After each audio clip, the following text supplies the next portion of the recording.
अस्सलामुअलैकुम एवरीवन। आज का जो सेशन है, this is our 9th session. ठीक है। और हम लोगों ने जो कवर कर लिया वो क्या कवर कर लिया है? तमाम डाटा टाइप्स कवर किए हैं, वेरिएबल्स कवर कर लिए हैं, लिस्ट कवर कर ली है, डिक्शनरी कवर कर ली है, दोनों लूप्स कवर कर ली है। What are they? For loop and while. And we covered all this thing with a data set. ठीक है। तो एक बात याद रखिएगा, लाइफ में डेटा साइंस को कभी भी आपने टॉपिक वाइज नहीं पढ़ना कि आपने उसकी एप्लीकेशन करी, आपने कहा सर मैं लिस्ट बना लेता हूँ। जो भी आप काम करेंगे फ्यूचर में भी जाके वो ये होगा कि आपकी एप्लीकेशन कैसे होनी चाहिए। इस एग्जाम्पल मैं ऐसे ही देता हूँ कि just knowing where is the brake, where is the steering, where is the gears, ये आपको कभी भी गाड़ी को, कार को राइड करना नहीं बता सकते कि एक्चुअली फील्ड में जाके या ग्राउंड में जाके कार कैसे जो है वो ड्राइव करेगी। आज मैं चाहता हूँ कि मैं आज आपको एक इंसिडेंट बताऊं, जो अभी रिसेंटली जो है वो लास्ट वीक मेरे साथ हुआ। मेरे साथ तो नहीं हुआ, और ये बहुत इंपॉर्टेंट है आप सबके लिए भी, तो मैंने कहा मैं आप लोगों से शेयर करूँ। तो ये जो स्टोरी है ये है, एक मेरे पास मैसेज आया कि सर मैं फील्ड में, डाटा साइंस की फील्ड में 1.5 ईयर से जो है वो काम कर रहा हूँ, and I am not getting a job, and I have a lot of certificate, मुझे जॉब नहीं मिलती है। तो मैंने कहा फिर आप एक काम करें कि आप अपनी स्किल्स को जरा जो है ना एनालाइज करें कि आपकी स्किल्स कहाँ पे। कह सर मैं तो सारे काम कर लेता हूँ। तो मैंने कहा let's have a quick interview. मैंने क्या कहा? Let's have a quick interview. And to be very honest, उन्होंने मेरे एक क्वेश्चन का जवाब नहीं दे पाया। और पता है उन्होंने क्या कहा? उन्होंने कहा सर वो तो हम हमें तो ऐसे ही कराया जाता है ना। मैंने कहा एम्प्लॉयर नहीं समझेगा इन सब चीजों को कि आपको कैसे कराया जाता है या आपको कैसे नहीं कराया जाता। एम्प्लॉयर ये देखेगा कि आपको काम आता है कि नहीं आता। मैंने कहा आपने मेरे सेशन देखे हैं?" उन्होंने कहा सर आप तो बुक से कर रहे होंगे, क्या कर रहे होंगे, आप भी वैसे ही कर रहे होंगे। तो मैंने कहा आप मुझे फॉलो नहीं कर रहे क्या? मैं आपको 1.5 साल से फॉलो कर रहा हूँ। मैंने कहा फिर आपने मुझे जानते नहीं है? तो कहने सर हाँ मैंने काम नहीं देखा आपका। तो कहने का मतलब ये है कि सिर्फ having a certification, having a lot of things that you have done does not give you any job, जब तक आप उसकी एप्लीकेशन नहीं करेंगे। And literally to be very honest, might be this son watch this video again, तो वो उनको पता चलेगा कि क्या बात थी। और वो मैंने बड़ा उनसे कहा कि मैंने देखा आप लोग अपने साथ जस्टिफाई नहीं कर रहे, तो कोई एम्प्लॉयर आपके साथ जस्टिफाई नहीं। सिर्फ थ्योरेटिकली पढ़ लेना या पावर पॉइंट से कर लेना या कोई बुकिश पढ़ लेना या सिर्फ और सिर्फ लिस्ट सीख लेना कि ये लिस्ट होती है, अच्छा लिस्ट में अपेंड ऐसे करते हैं, डिक्शनरी ऐसे होती है, डिक्शनरी में ऐड अपडेट ऐसे करते हैं, ये हम आगे जितना भी ग्रो करेंगे इन सब टूल्स को सीख लेना, इससे आपको जॉब नहीं मिलता जब तक कि आपकी एप्लीकेशन ना हो। तो आपको पता है हमारी इस ट्रेनिंग का नाम क्या है? अप्लाइड। क्या है? It start with applied data science and AI specialisation. Applied का मतलब ये होता है कि we are not going through anything. For the book you have lot of universities, for the book you have a lot of platform. अच्छा book से मेरा ताल्लुक इस वजह से नहीं है कि अनफॉर्चुनेटली मेरा अकेडमिया से कोई ताल्लुक नहीं है। मेरे जितने इंडस्ट्री के 13 ईयर गुजरे हैं वो सारे के सारे कॉर्पोरेट में गुजरे। अभी भी मैं कॉर्पोरेट में ही काम करता हूँ। तो मैं आपको बुक की अंडरस्टैंडिंग नहीं दे सकता। बुक की अंडरस्टैंडिंग देने के लिए हमारे पास यूनिवर्सिटीज अवेलेबल है, वहाँ पे आपको बुक्स मिलेगी।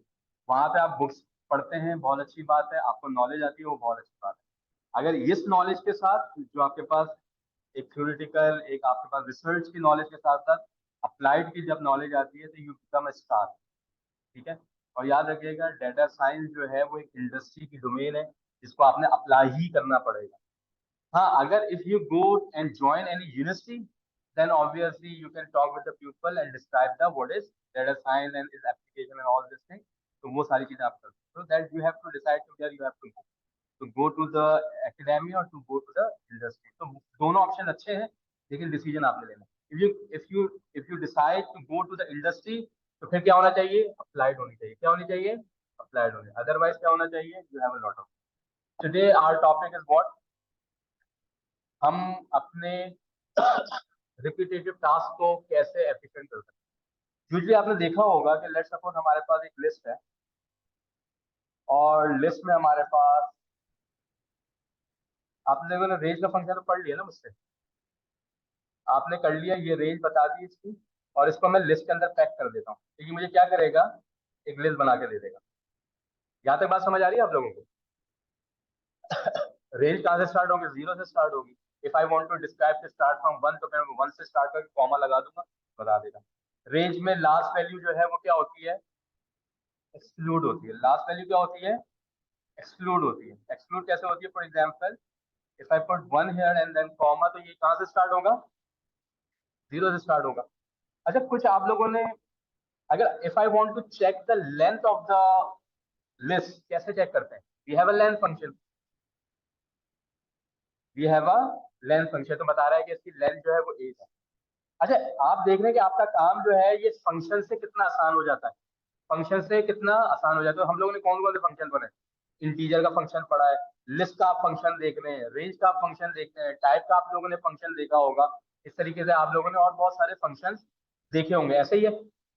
आप मुझे ये बताएं कि अगर ये फंक्शन नहीं होता तो आप लोग क्या करते? If there won't be a function, तो आप लोग फिर क्या करते? क्या करते डॉक्टर साहब, आप क्या करते? मतलब वैसे ही लेमैन में बताएं कि आप लोग क्या करते? अगर आप काउंट करना हो तो क्या करते आप लोग? 1 2 3 4 5 6 7 8, इस तरह करते। और हम अगर प्रोग्रामिंग में करते तो क्या करते? लूप चलाते। लूप कैसे चलाते? ठीक है, लेट्स सपोज कि मुझे लिस्ट को काउंट करना है, मुझे क्या करना है? लिस्ट को काउंट करना है, तो मैं क्या करता? इनिशियल वैल्यू क्या होगी मेरी? इनिशियल वैल्यू मेरी क्या होगी? काउंटिंग में इनिशियल वैल्यू क्या होती है?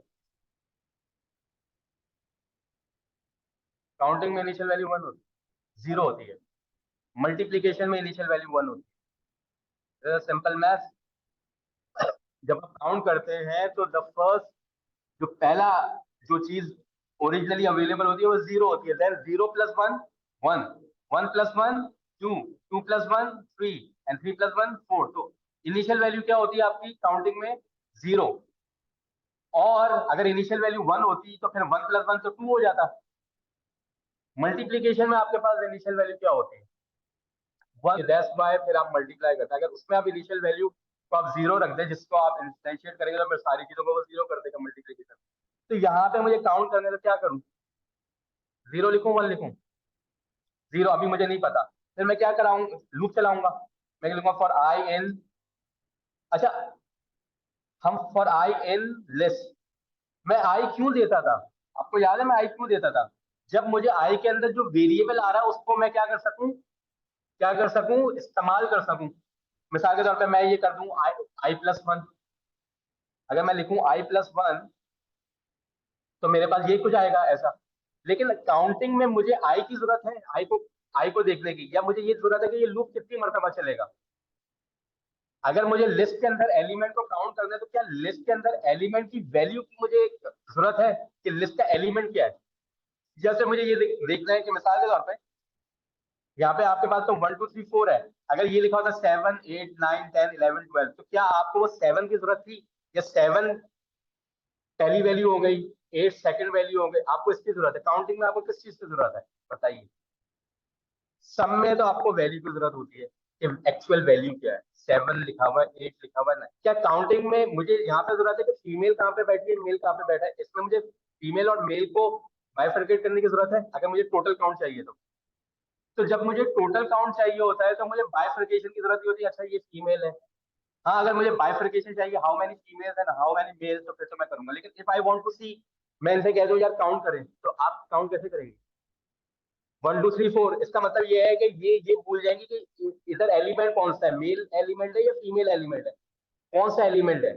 तो काउंटिंग करते वक्त हम वैल्यू को नहीं देखते, सिर्फ हम जस्ट काउंट करते हैं कि अच्छा, मैं आपसे कहूंगी भाई कितनी चेयर है, तो क्या करेंगे? अगर इधर कोई ब्राउन चेयर के अलावा भी कोई चेयर होगी तो उसको भी आप काउंट करेंगे ना, अनलेस अनटिल मैं स्पेसिफाई ना करूं। तो ये जब आपको वैल्यू की जरूरत ना हो, तो आप अक्सर देखेंगे बेस्ट प्रैक्टिस जो होती है कि आप फिर आई यूज नहीं करते, या कोई भी वेरिएबल यूज नहीं करते। आप फिर क्या यूज करते हैं उस जगह पे? अंडरस्कोर। क्या यूज करते हैं? क्या अंडरस्कोर से वेरिएबल बन सकता है? सोचे, वो लीगैलिटी जो मैंने आपको सिखाई थी, क्या क्या चीजें लीगल है वेरिएबल बनाने के लिए, बताइए? Alphabets, numbers and underscore. याद है आपको वो तीन चीजें? अल्फाबेट, नंबर एंड अंडरस्कोर, लेकिन नंबर से कोई भी वेरिएबल स्टार्ट नहीं हो सकता। तो जब कभी आपको लूप चलाते वक्त एलिमेंट की वैल्यू की जरूरत ना हो तो आप क्या डालते हैं उधर, क्या डालते हैं आप उधर, अंडरस्कोर डालते हैं। अच्छा, अगर आप इधर अंडरस्कोर भी प्रिंट करवाएंगे तो वही आएगा, लेकिन यूजुअली लोगों को दिखाने के लिए कि भाई मैं इस लिस्ट के या कोई भी जिस पर मैं लूप चला रहा हूँ उसके अंदर की वैल्यू को मैं इस्तेमाल नहीं करूंगा, यानी कि उसका मैं पर्पस नहीं है, जब मैं लूप चलाने का इस्तेमाल कर रहा हूँ तो आप देखेंगे कि जो बेस्ट प्रैक्टिस है मार्केट में, इंडस्ट्री में, वो क्या करते हैं, वहां पे क्या डाल देते हैं, अंडरस्कोर डाल दें। अगर उनको कोई चीज यूज करनी होती है फिर वो वेरिएबल एक्चुअली अल्फाबेट लिखते हैं, आई, रो, डाटा, जो चाहे लिख देते हैं। लेकिन कहीं पे जब आप देखेंगे कि वहां पे अंडरस्कोर डला हुआ है तो इसका मतलब है वो एलिमेंट या वैल्यू को एक्चुअली इस्तेमाल नहीं करना चाहते, एक्चुअली इस्तेमाल नहीं करना। ये कॉन्सेप्ट समझ आ गया आप लोगों को कि आप अंडरस्कोर कब यूज करते हैं। अब मैं मेरा सवाल ये था कि आई वांट टू काउंट कि लिस्ट की लेंथ कितनी है, तो मुझे क्या करना पड़ेगा। अगर मुझे ये देखना है कि मुझे लिस्ट की लेंथ कितनी है तो मुझे क्या करना पड़ेगा बताइए, एक एक करके ऐड करना पड़ेगा। तो मैं क्या करूंगा, lst अंडरस्कोर काउंट प्लस करते हैं, ऐसे करते हैं, और इसके साथ क्या ऐड होगा, वन वन ऐड होता जाएगा ना। अब देखे, क्या मैंने यहाँ पे वेरिएबल का इस्तेमाल किया है, नहीं किया। मैंने क्या कहा, जितनी मर्तबा लूप चले आपने क्या करना है, एक ऐड कर देना है। किसमें ऐड कर देना है, यहाँ पे एक ऐड कर देना है, यहाँ पे आपने क्या कर देना है, एक ऐड कर देना है। तो आपका लिस्ट काउंट कितना आएगा, कितना आना चाहिए लिस्ट काउंट, अरे यहाँ पे आ जाए, लिस्ट काउंट कितना आएगा आपका, कितना आएगा बोले, 8 आएगा।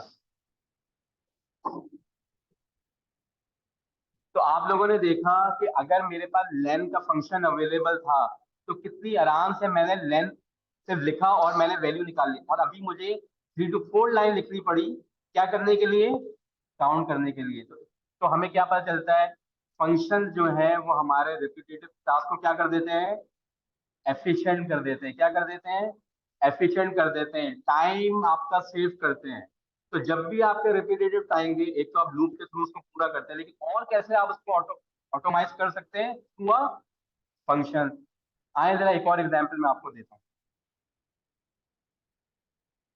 अच्छा, आप लोगों को ये बात क्लियर हो गई कि मैंने अंडरस्कोर क्यों लगाया है यहाँ पे, बताइए, चलें बताएं, आप बताएं, आपका नाम क्या है, मरियम, आप बताएं।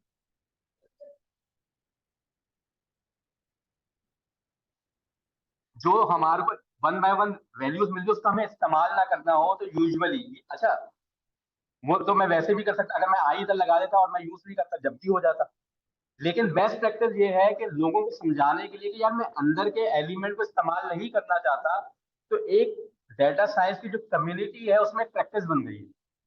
वरना तो अगर आप सोचे कि अगर मुझे यहाँ पे यूज करना होता तो मैं अंडरस्कोर भी यूज कर सकता था, कर सकता नहीं कर सकता था, क्योंकि मैंने आपको अंडरस्कोर प्रिंट भी करवा के बताया, उसके अंदर भी वैल्यू वही आएगी। लेकिन एक कन्वेंशन बन गई है, एक बेस्ट प्रैक्टिस बन गई है कि जब मुझे कुछ चीज यूज नहीं करनी होगी तो मैं वहां पे क्या लगा दूंगा, अंडरस्कोर। आए एक और एग्जाम्पल करते हैं, मुझे इसका सम करना है, इस लिस्ट का क्या आंसर आएगा, इस लिस्ट का अगर मैं सम करूंगा तो बताइए।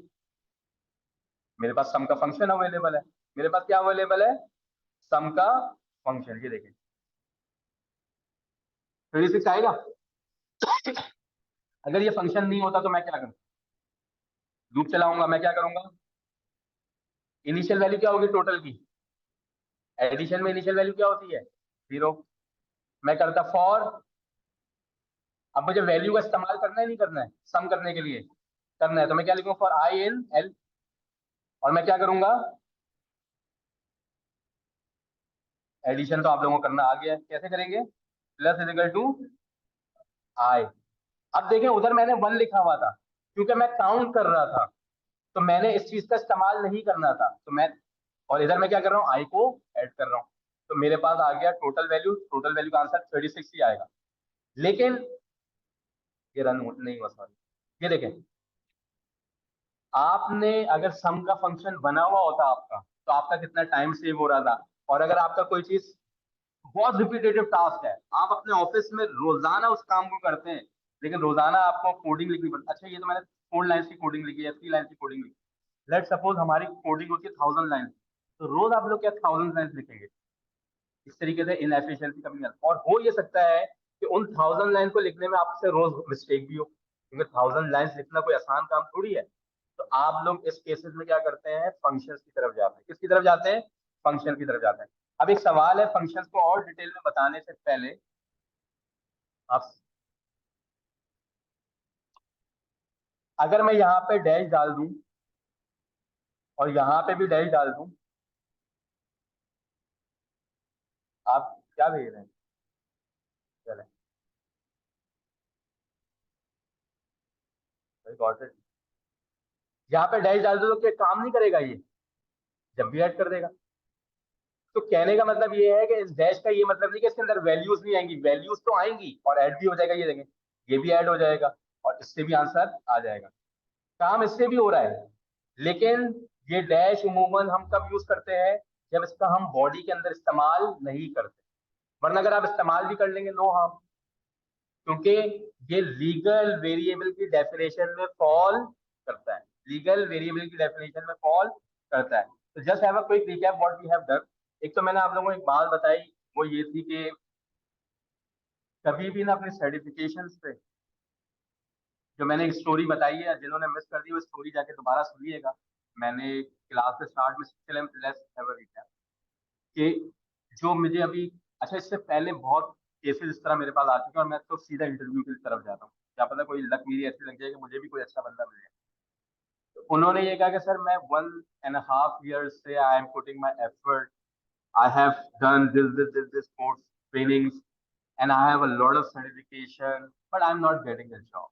तो मैंने उनसे ये कहा कि यार please review yourself, please assess yourself. अच्छा, these conversation were going on the WhatsApp message, message पे बात हो रही। उन्होंने कहा सर मुझे तो सब कुछ आता है, आई कैन डू एनीथिंग। मैंने कहा let's have a quick interview call, अगर आपको सब आता है तो कर। He did not answer me any single question और हर चीज में ये था सर वो तो यूं सर। मैंने कहा देखिए दीस आर द रीजन कि आपको जॉब नहीं मिल रही। उन्होंने कहा सर हमारे को तो पढ़ाया ऐसे ही जाता है। तो आपके पढ़ने से या आपके किसी भी अंदाज से किसी चीज को, सर्टिफिकेशन को लेने से आपको जॉब नहीं मिलने वाली, ये याद रखिएगा। आपको जॉब कब मिलेगी? जब आप उसको अप्लाई कर सकेंगे, जब आप उसके आंसर्स दे सकेंगे, जब आप बता सकेंगे कि अगर ये सिचुएशन आ जाए तो मैंने क्या करना है। रादर देन आप ये कहें सर आप मुझे डेटा सेट दे दें मैं करके दिखा दूंगा। आप मुझे करके तो दिखा देंगे लेकिन पहले मैं आपकी नॉलेज को कैसे गेज करूंगा? तो आपको अप्लाइड की तरफ जाना चाहिए। किसकी तरफ जाना चाहिए? अप्लाइड की तरफ, इंडस्ट्री में अगर आना है तो। ये वाली स्टोरी। फिर उसके बाद हम लोगों ने ये कहा कि we are starting a function. Why we use a function? function is used to automate the repetitive task. For example, मेरे पास लिस्ट है, लिस्ट की लेंथ मुझे पता है कि इस लिस्ट की लेंथ कितनी है, 9 है। क्यों? क्योंकि मेरे पास एक फंक्शन है लेंथ का फंक्शन, जो कि एक बिल्ट इन फंक्शन है। तो मैंने लेंथ अप्लाई किया तो जो उसने मुझे क्या वैल्यू दी? 8। क्या वैल्यू दी? 8। लेकिन अगर ये फंक्शन नहीं होता हमारी लाइफ में तो क्या होता? तो हमारी लाइफ में अगर ये फंक्शन नहीं होता तो मुझे पूरा का पूरा ये लूप चला के लिखना पड़ता। अच्छा, अभी तो आप ये कह रहे होंगे सर ये आपने लेंथ का फंक्शन यूज किया, उसमें एल रखा तो उसने दे दिया, और यहाँ पे आपने तो सिर्फ 2 लाइनें लिखी, तो it is not taking my much time. तो जिसका है ना, कोई बहुत ज्यादा तो टाइम नहीं ले रहा, तो I can adjust with this. लेकिन एज्यूम करें कि अगर आपके पास एक फंक्शन बना हो और जो कि 1000 लाइन्स को कवर करता हो, एक ऐसा फंक्शन बना हुआ है जो 1000 लाइन्स को कवर करता हो, तो क्या आप 1000 लाइन बार बार लिखना चाहेंगे या उस फंक्शन को लिखना चाहेंगे जो कि जिसके अंदर ऑलरेडी आपके पास 1000 लाइन्स अवेलेबल है? फॉर एग्जाम्पल आप लोगों ने सीएसपी के मॉड्यूल से काम किया है, जेसॉन के मॉड्यूल से काम किया है। आपको पता है कि जेसॉन की जो आपने लोड क्लास यूज करी थी वो जेसॉन का एक फंक्शन था, किसी ने बना के आपके हेल्प के वहां पे रखा हुआ है ताकि आपको बार बार कोई कोड लिखना ना पड़े या लूप ना चलाना पड़े। तो हमारे पास जो फंक्शन है वो ये काम करते हैं। अब हमारे पास कुछ फंक्शन है जो पाइथन में बिल्ड है। क्या है? Build into the Python. Actually build into the Python का मतलब ये है कि you just call them and use them.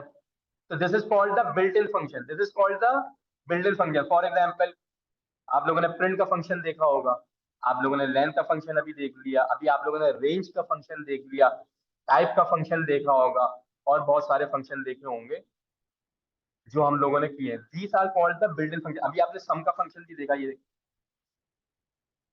इसी तरीके से मिनिमम और मैक्सिमम का फंक्शन। ये तो हमारे पास वो फंक्शन हो गए जो कि पाइथन की कम्युनिटी को भी अंदाजा है कि these are the regularly use function. What about the function that are very specific to our job? हम कंपनी में जो काम कर रहे हैं, पाइथन को हो सकता है उसकी कुछ चीजें तो वो आपको अवेलेबल कर दे वैसे बिल्डिंग, लेकिन आपका जो नेचर ऑफ बिजनेस है वो आपका अलग है, मेरा अलग है, आपका अलग है, हर कंपनी का नेचर ऑफ बिजनेस और डाटा की नेचर अलग है, काम की नेचर अलग है। तो आप क्या करेंगे? फिर आप क्या करते हैं? फिर आप कस्टमाइज फंक्शन बनाते हैं एज पर यूर नीड। क्या बनाते हैं आप लोग? Customize function as per your need. For example last class में आप लोगों ने एक एपीआई पे काम किया था, आप लोगों को याद होगा। कौन सा था हमारा? 8 सेट। और हमारी एपीआई कौन सी यूज करी थी हम लोगों ने? एक्सचेंज रेट की एपीआई थी ना हमारे पास। ये वाली एपीआई होगा कुछ इस तरीके से। अच्छा, ये तो हमारे पास रिजल्ट आ रहा है, मैं यहाँ से चेक कर लेता हूँ।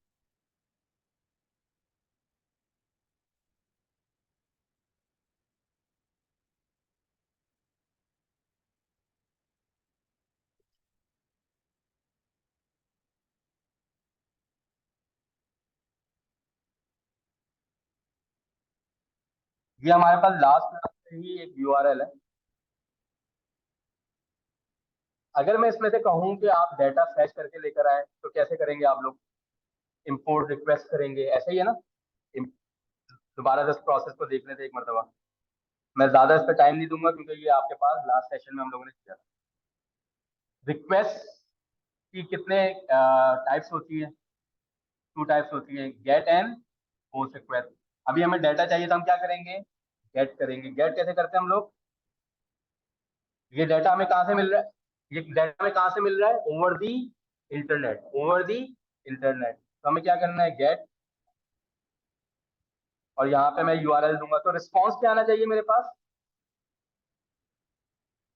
रिस्पॉन्स क्या आना चाहिए मेरे पास? अगर बाकी में डाटा फैच हो जाए तो रिस्पॉन्स क्या आना चाहिए? 200 रिस्पॉन्स आना चाहिए। तो एक तो आप या तो प्रिंट कर दें, या आप लिख दें रिस्पॉन्स डॉट स्टेटस कोड। तो 200 का मतलब ये है कि हमारे पास रिस्पॉन्स आ गया। इसका डाटा जो है ये किस फॉर्मेट में मुझे मिलेगा? याद है आप लोगों को? कौन से फॉर्मेट में मिलेगा? जेसॉन फॉर्मेट में। कौन से फॉर्मेट में मिलेगा? तो अगर मुझे डाटा देखना है तो मैं कैसे देखूंगा? Data is equal to response dot JSON. JSON का किस लैंग्वेज से ताल्लुक है? जेसॉन जो फॉर्मेट है, डाटा फॉर्मेट है, ये किस लैंग्वेज का फॉर्मेट है? Yes, JSON is the language independent format. तो वो किसी के साथ भी एसोसिएट हो जाता है, पाइथन के साथ भी एसोसिएट हो जाता है, आर के साथ भी एसोसिएट हो जाता है, जावा के साथ भी एसोसिएट हो जाता है, लेकिन इसका जावा स्क्रिप्ट से कोई ताल्लुक नहीं है वैसे तो। जेसॉन का, JSON stand for Java script object notation, Java script object notation, लेकिन इसका जावा स्क्रिप्ट से कोई ताल्लुक नहीं है। पहले था, लेकिन अब ये लैंग्वेज इंडिपेंडेंट फॉर्मेट है। डाटा किस शक्ल में आएगा? जेसॉन क्या अच्छा, मैंने आप लोगों को 3 चीजें बताई हुई है ना, क्या क्या, क्या क्या बताई हुई है टाइटल बनने के लिए? पहले क्या है? आपको डाटा टाइप पता होनी चाहिए। बग क्या आएगा, वो बग को रीड करना आना चाहिए। और आपको रिजल्ट क्या आने वाला है वो पता होना चाहिए। इसका रिजल्ट क्या है? स्ट्रिंग तो आएगी नहीं, क्योंकि जेसॉन जैसे ही आप यूज करते थे वो किस में कन्वर्ट करता है आपको? पाइथन ऑब्जेक्ट में कन्वर्ट करता है। तो पाइथन का कौन सा ऑब्जेक्ट आएगा? बहुत सारे ऑब्जेक्ट है। डिक्शनरी। तो जरा देखते हैं कि वाकई में ये सही आ रहा है, ये क्या आ रहा है। गुड। देखिए मरियम, आपके लिए, जब आप जेसॉन यूज कर रही है ना, तो पाइथन के अंदर आप डेटा को यूज कर रही है, तो वो क्या करेगा? वो जेसॉन यूज करते ही जेसॉन के ऑब्जेक्ट को पाइथन के ऑब्जेक्ट में कन्वर्ट कर देगा। That's why you are getting. Load function क्या करता था? लोड भी तो यही करता था कि वो जेसॉन के डाटा को किसमें कन्वर्ट कर देता था? पाइथन के ऑब्जेक्ट में। वो लोड करता था। अब ये डाटा आपको ओवर द इंटरनेट मिल रहा है, तो ये आपको क्या करता है? ये भी उसमें कन्वर्ट कर। अब डिक्शनरी कैसी है देख लेते हैं। ये डिक्शनरी हमारे पास, डिक्शनरी की कीज हासिल करने के लिए क्या तरीका होता है? सिर्फ कीज देखनी है तो कैसे देखेंगे? डॉट कीज से। तो ये हमारे पास डिक्शनरी है, डिक्शनरी है ये हमारे पास, डॉट कीज। और अगर मुझे ना पता हो कि हमारे पास कौन कौन से मेथड अवेलेबल है तो कैसे कर देखेंगे? डायरेक्टरी से। हमारे पास इस डिक्शनरी के अंदर एक की है उसका नाम है रेट। क्या नाम है उसका? एक बताता हूँ मैं।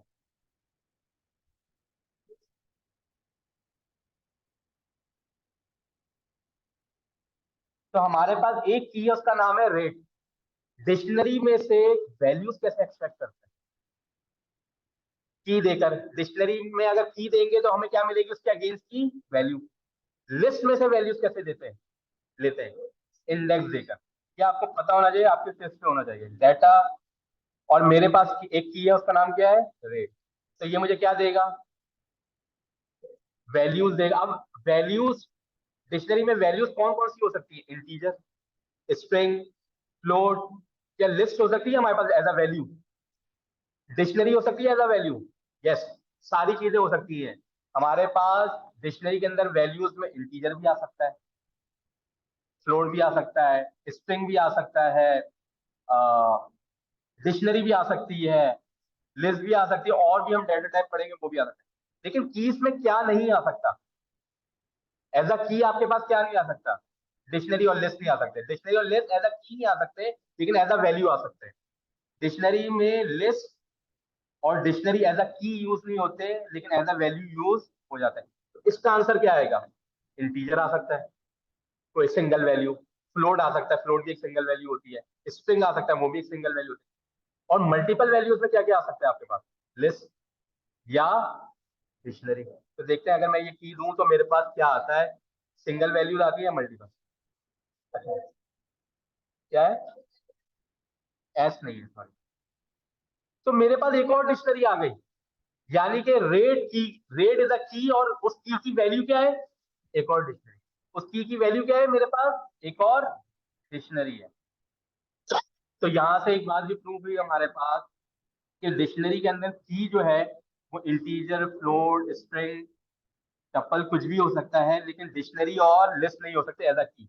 लेकिन एज अ वैल्यू मेरे पास कुछ भी हो सकता है। तो आपने देखा जब मैंने उसको रेट की दी तो उसने मुझे रिटर्न क्या किया एज अ वैल्यू? एक और डिक्शनरी, एक और डिक्शनरी। अब मैं ये चाहता हूं, अब मैं ये चाहता हूं कि मेरे पास है $100। कितने हैं मेरे पास? और मैं ये चाहता हूं कि मुझे जो है वो एईडी में मुझे पता चल जाए कि मेरे पास कन्वर्जन के बाद कितने मेरे पास करेंसी आती है एईडी में, ठीक है? या मेरे पास और करेंसी कौन सी है? जैसा कैनेडियन करेंसी हम लोगों ने देखी थी, या ग्रेट ब्रिटेन पाउंड्स होंगे हमारे पास, वो देखी होगी हम लोगों ने।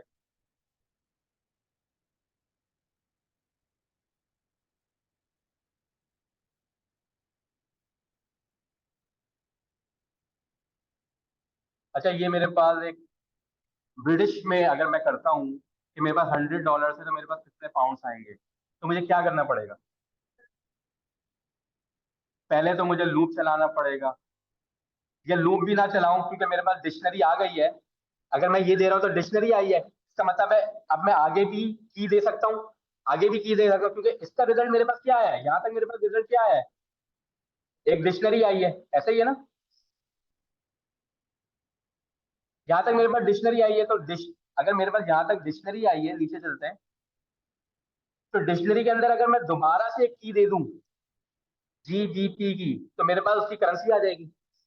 यानी कि आप देखें, पहली की दी तो मेरे पास डिक्शनरी आई, उस डिक्शनरी में मैं एक और की दे रहा हूं तो उसकी वैल्यू दे देगा। और उसकी वैल्यू क्या आएगी? हो सकता है कुछ भी आ जाए, लेकिन यहाँ पे मेरे पास क्या आएगा?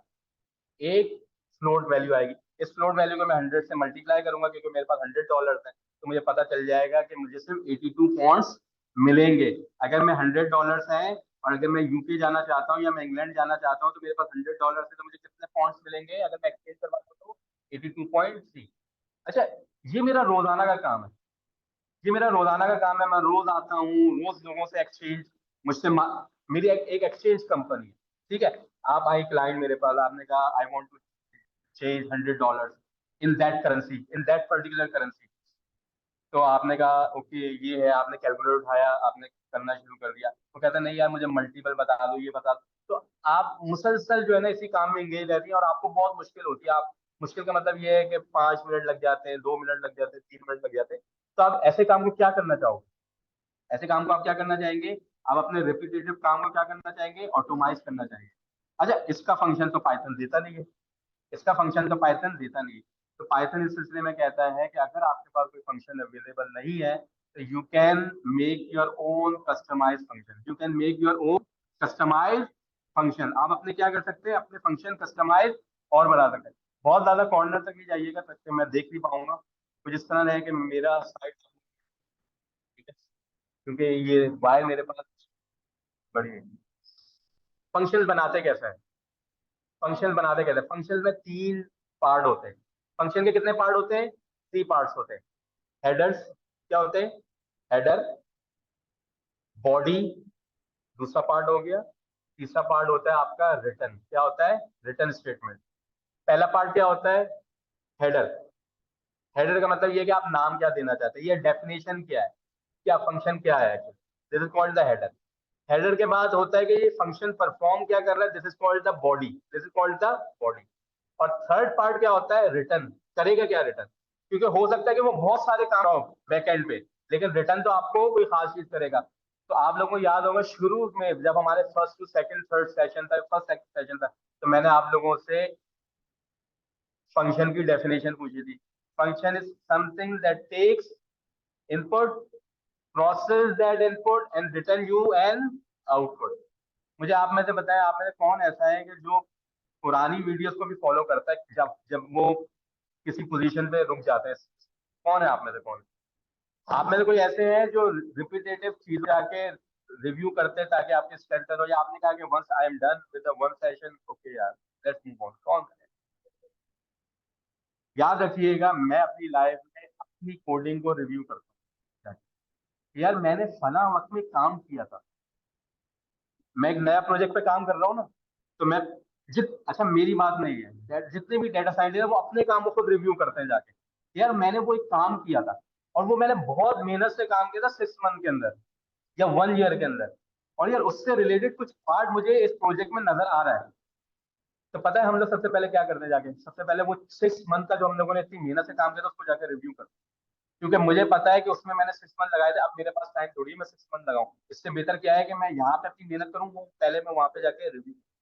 जितना आप रिव्यू करेंगे उतनी इटरेशन होगी, देखिए ना लूप में क्या होती है, इटरेशन होती है, रिपीटेशन होती है, उतने ही आपके कॉन्सेप्ट जो है वो होंगे। तो कभी भी अपने कोड को रिव्यू करना, शर्माने की जरूरत नहीं है। बार बार अपने कोड को रिव्यू करें, यार आपने मेहनत से काम किया। बार बार अगर आपने कोई चीज जाके देख ली है, कोई सेशन है जिसमें आपको कोई खास चीज, मैंने जैसॉन का कॉन्सेप्ट नहीं आ रहा, आप ये नहीं कहें यार अब मैंने तो देख चुका, मैं दोबारा क्या देखूंगा, तो करेंगे। एग्जाम के लिए कितनी मतलब रिवीजन करते हैं आप लोग, वन टाइम तो नहीं करते होंगे एटलीस्ट, वन टाइम तो एटलीस्ट नहीं करते होंगे, वन से ज्यादा ही करते होंगे, ऐसे ही है। तो जब वहां पे रिपीटेशन आप क्यों करते हैं, क्योंकि आपके कॉन्सेप्ट क्या हो जाए, स्ट्रॉन्ग। तो डेटा साइंस को अगर अच्छा, कुछ लोग ऐसे हैं वो कहते हैं सर 3 महीने में डेटा साइंस, और कुछ जगहें ऐसी हैं वो कहते हैं हम करवा भी देंगे। तो भाई हमसे तो नहीं होता, क्योंकि जब मैट्रिक क्लास इतनी आसान क्लास 10 साल में की आपने, तो डेटा साइंस कैसे 3 महीने में हो सकती है? तो अगर आप अच्छी जगह देखें ना, जैसा मैं एक और यूनिवर्सिटी में, उसका नाम नहीं लेना चाहता अभी इधर, तो वहां पे पोस्ट ग्रेजुएट प्रोग्राम है, उनका पूरे साल का प्रोग्राम है पोस्ट ग्रेजुएट। ठीक है, उन्होंने पूरा एक टाइम बताया हुआ है कि इस ड्यूरेशन से गुजरेंगे तो आपके पास नॉलेज आएगी। तो if you see someone is saying 1 month में डेटा साइंटिस्ट बन जाए, या इतने शॉर्ट टाइम में 20 आवर्स में डेटा साइंटिस्ट बन जाए, तो डेटा साइंस साइंस का एक ओवरव्यू तो मिल सकता है आपको इतने टाइम में। डेटा साइंटिस्ट आप नहीं बन सकते, इसको मैं क्लेम करके अंडर राइट करने को तैयार हूं। ठीक है, तो data science need your investment in time, time मांगता है आपका, टाइम इन्वेस्टमेंट मांगता है जब आप जाके डेटा साइंटिस्ट बनते हैं। मुझे इस प्रोसेस को क्या करना चाहिए जो इतना डिफिकल्ट प्रोसेस है, बोलिए। फंक्शन बना देना चाहिए। फंक्शन क्या करेगा, मेरे रिपीटेड टास्क को क्या कर देगा, ऑटोमेटिक, ऑटोमाइज कर देगा, वो ऑटोमेटिक होना शुरू हो जाएगा। फंक्शन के अंदर कितने पार्ट्स होते हैं, थ्री पार्ट्स होते हैं, headers, body and return statement. अच्छा रिटर्न स्टेटमेंट ऑप्शनल है, डालें नहीं डालें कोई फर्क तो पड़ता है, लेकिन ये नहीं होगा कि आपका फंक्शन कंप्लीट नहीं होगा, फंक्शन फिर भी कंप्लीट हो जाएगा। लेकिन रिटर्न स्टेटमेंट मेरे नजदीक एक बहुत ही इंपॉर्टेंट स्टेटमेंट है कि मुझे रिजल्ट क्या चाहिए। अगर मेरे आप सब फ्रेंड्स हैं तो मुझे पता होना चाहिए कि मुझे आपसे क्या रिजल्ट चाहिए, मुझे आपसे क्या रिजल्ट चाहिए, मुझे आपसे क्या रिजल्ट चाहिए। ये बात मुझे पता होनी चाहिए। तो अगर मुझे ये नहीं पता कि मुझे आप लोगों से क्या रिजल्ट चाहिए तो फिर टाइम वैसे ही गुजर जाएगा, कुछ मुझे हासिल नहीं होगा। इस वजह से रिटर्न स्टेटमेंट। तो हेडर कैसे लिखते हैं? पहले तो आप डेप्थ लिखते हैं। क्या लिखते हैं आप? दिस इज द हेडर जो मैं लिखने जा रहा हूँ। ये पूरी लाइन क्या कहलाएगी? आपका हेडर कहलाएगा जब तक मैं नीचे नहीं आ जाता। तो डेप्थ, डेप्थ का क्या मतलब है? Define, define. फिर आप फंक्शन का नाम बताते हैं। फंक्शन का नाम है, आप ऐसा नाम बताएं जो बहुत ही रेलिवेंट हो काम से, जो आप रिजल्ट चाह रहे हैं। और हम लोग क्या चाह रहे हैं? कन्वर्जन चाह रहे हैं। क्या चाह रहे हैं हम लोग? कन्वर्जन चाह रहे हैं। प्रिंट का फंक्शन क्या करता था? डिस्प्ले करता था। कितना रेलिवेंट नाम है। लेंथ का फंक्शन क्या करता था? काउंट करके लेंथ बताता। कितना रेलिवेंट नाम है। टाइप का फंक्शन क्या करता था? डेटा टाइप बताता। कितना रेलिवेंट नाम। तो बिल्ट इन फंक्शन भी अगर आप देखें तो कितना रेलिवेंट उन्होंने नाम दिए हुए, ऐसे ही है ना। रेंज का फंक्शन क्या करता है? एक रेंज आपको देता है। आपकी जो नेमिंग कन्वेंशन होनी चाहिए वो रेलिवेंट होनी चाहिए, पहली चीज। हेडर की बात कर रहा हूं मैं, हेडर की डिटेल्स दे रहा हूं आप लोगों को। तीन चीजें बता दी, headers, body and return statement. अब हेडर्स की डिटेल्स आप लोग लेंगे। हेडर्स में जो भी आप नेमिंग कन्वेंशन देंगे वो आपकी पूरे फंक्शन से रिलेट कर रही है। स्पेशली जो आपको रिजल्ट चाहिए, स्पेशली जो आपको रिजल्ट चाहिए उससे बड़ा ऐसा क्लासिकल नाम दें जिसको देखते ही मुझे लग जाए कि यार अच्छा हाँ कुछ है। तो क्या मैं यहाँ पे लिख दूं करेंसी कन्वर्जन? ये और रेलिवेंट हो जाएगा। तो मैंने लिख दिया करेंसी। अच्छा, फंक्शन के जो नेमिंग कन्वेंशन है उसकी लीगैलिटी, वेरिएबल की लीगैलिटी एक ही है। जो वेरिएबल की लीगैलिटी है, वेरिएबल की मैंने आपको दो बताई थी। एक था, पहला था alphabets, numbers and underscore. Second ये था कि वो नंबर से स्टार्ट नहीं हो सकता। इसी तरीके से फंक्शन के नाम भी वेरिएबल के नाम की तरह होते हैं। Letter, underscore, number. बट कोई भी फंक्शन का नाम नंबर से स्टार्ट नहीं होगा। आपने आज तक जितने भी बिल्ट इन फंक्शन देखे, कोई भी ऐसा फंक्शन देखा है जो नंबर से स्टार्ट हुआ? नहीं होता। तो यहाँ पे भी नहीं होगा। तो क्या ये लीगल वेरिएबल की डेफिनेशन में पूरा करता है नाम? मैं इस नाम को थोड़ा सा छोटा कर देता हूँ, ठीक है। ये पूरा हो रहा है। फिर आप बनाएंगे ब्रैकेट, फिर आप बनाएंगे ब्रैकेट। अब सवाल ये होता है फंक्शन आप बनाएंगे कब? अभी हम हेडर्स पे ही बात कर रहे हैं। ये जो आप फंक्शन बनाएंगे ये कब बनाएंगे, किस सिचुएशन में जाके बनाएंगे? मतलब आप लोग गए एक नई जॉब पे, एक मिसाल है, आपका एक स्विच होता है, नई जॉब है। देखिए, these all concept is come under the applied data science. कि आपकी एप्लीकेशन इंडस्ट्री में कैसे होती है, आपको सिनेरियोस कैसे बताएं। आप एक नई कंपनी में जाएंगे, आज आपका पहला दिन है उस नई कंपनी में, ठीक है। और उन्होंने कहा भाई क्या नाम है आपका? हम्माद। हम्माद गए एक नई कंपनी में, आज हम्माद का फर्स्ट डे है। आज ज्वाइन कर रहे हैं उस कंपनी में। Hammad as a data scientist join कर रहे हैं। हम्माद गए, हम्माद को उन्होंने काम बताया, हम्माद ये काम करना है। तो क्या हम्माद ने पहला काम जाते ही फंक्शन बनाना शुरू कर देना है? यस और no? If it is no, but why it is no?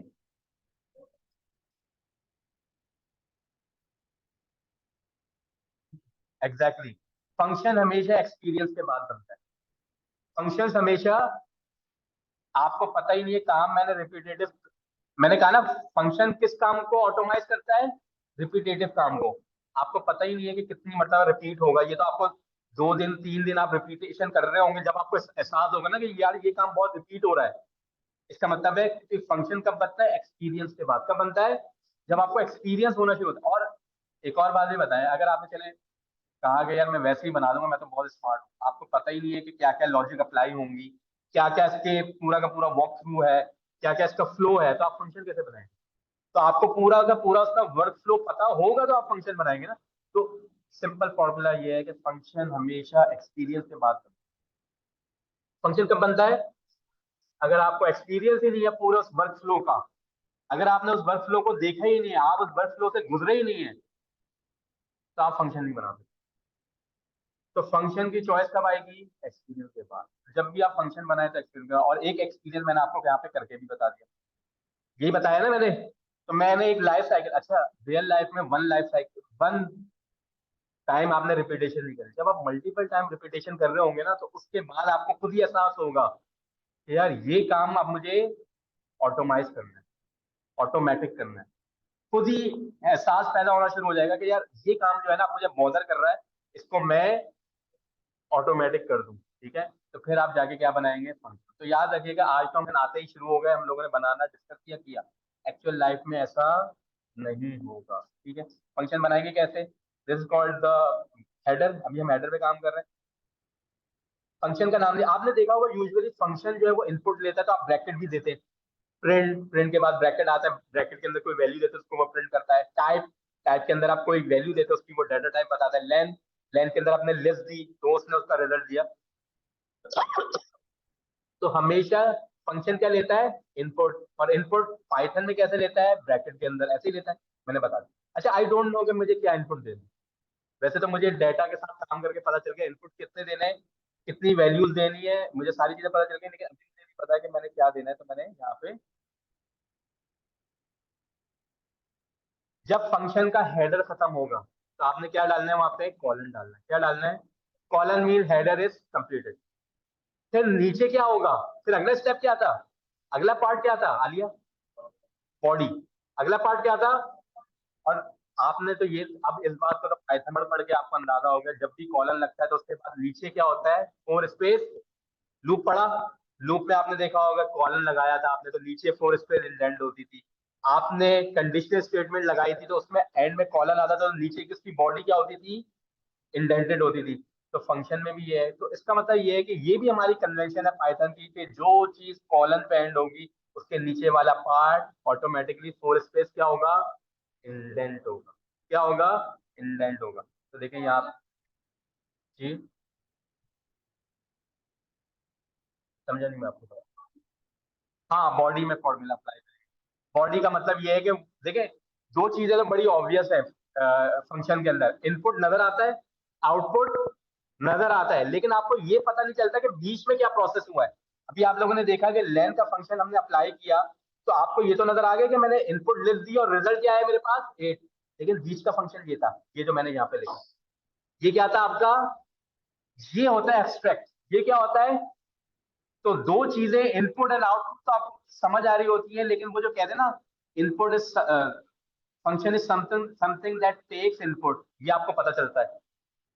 फिर आप बोलते हैं function is something that return output, ये भी आपको पता चलता है। लेकिन बीच में आप एक और बात बोलते हैं कि जो इनपुट लेके उसको प्रोसेस करता है, वो बात हमें पता नहीं चलती। तो यही चीज आपका रिपीटेटिव टास्क को क्या करती है, ऑटोमेटिक। इनपुट दे रहा है, आउटपुट मिल रहा है, इनपुट दे रहा है, आउटपुट मिल रहा है। जो मिडल की चीज है वो आपको क्या हो रही है, एब्स्ट्रैक्ट हो जा रही है। अच्छा, तो मुझे क्या करना पड़ेगा यहाँ पे, रिस्पॉन्स लाना पड़ेगा। यही लाए थे ना हम लोग, रिक्वेस्ट के बाद हम क्या लाए थे, रिस्पॉन्स। तो मैंने क्या करना है, रिस्पॉन्स कैसे लेकर आए थे हम लोग, रिक्वेस्ट डॉट गेट, और गेट में हमने क्या लिखा था, यूआरएल, यूआरएल। और फिर हम लोगों ने क्या किया था,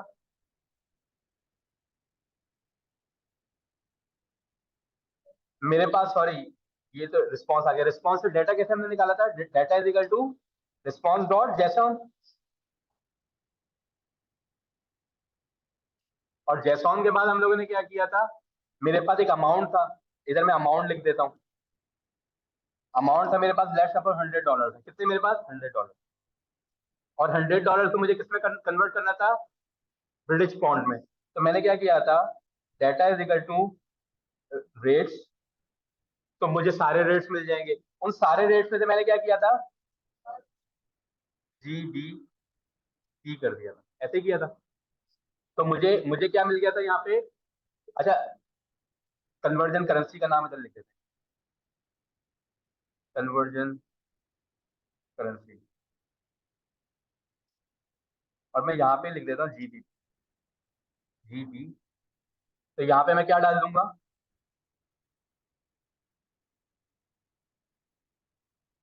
सही है, वही वेरिएबल आ रहा है कॉल। और फिर फाइनली मैंने क्या करना है, मल्टीप्लाई बाय, तो ये क्या मेरी बन गई बॉडी, लेकिन इसमें एक चीज मिस है फाइनली। वो क्या मिस है? Return statement. तो पहले तो देखते हैं क्या ये चल जाएगा। अगर इसने एरर नहीं दिया तो इसका मतलब है फंक्शन बन गया। तो मैंने जब भी तो कहा था रिटर्न स्टेटमेंट क्या है हमारे पास, ऑप्शनल है।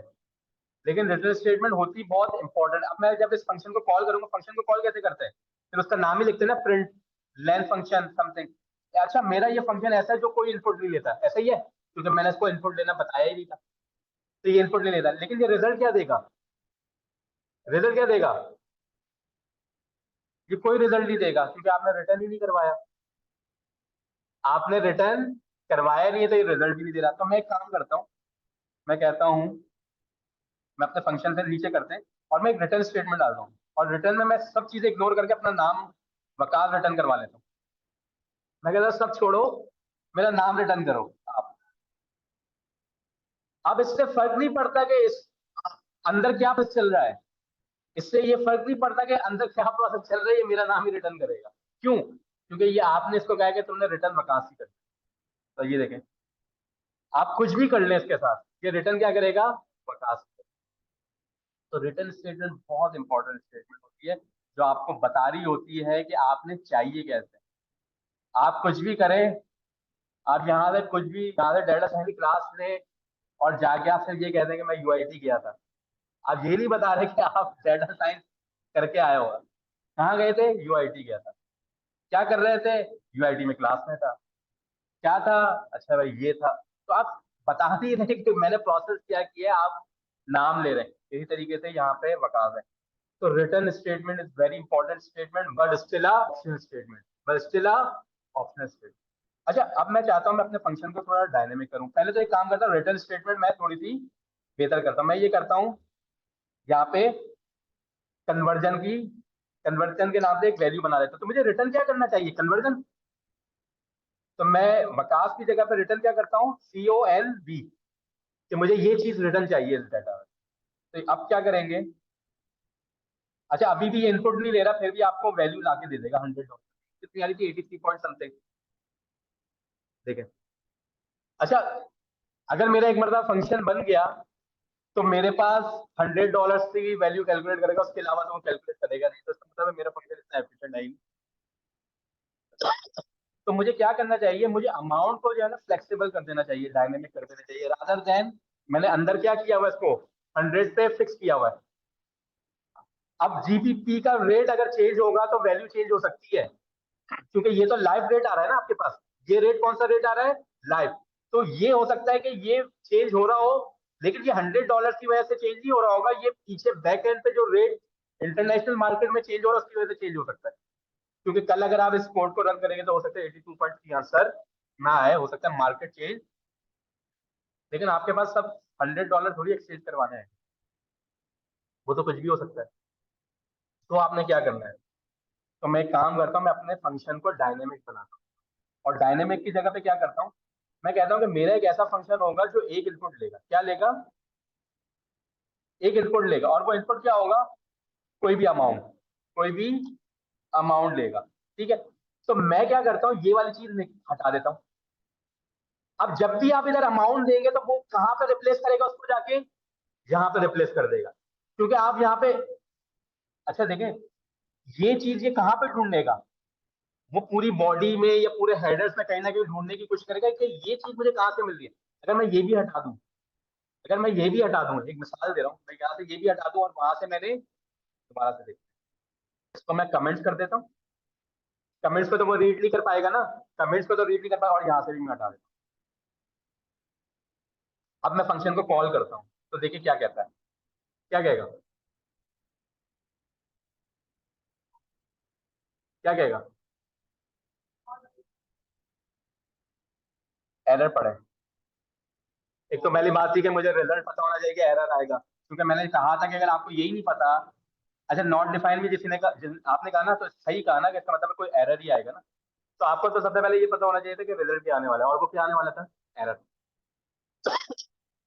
और जब हमारा रिजल्ट आ जाता है तो मैंने एक सेकंड चीज क्या थी, हमारे को बग को अंडरस्टैंड करना आना चाहिए। ये कौन समझाएगा क्या लिखा हुआ है?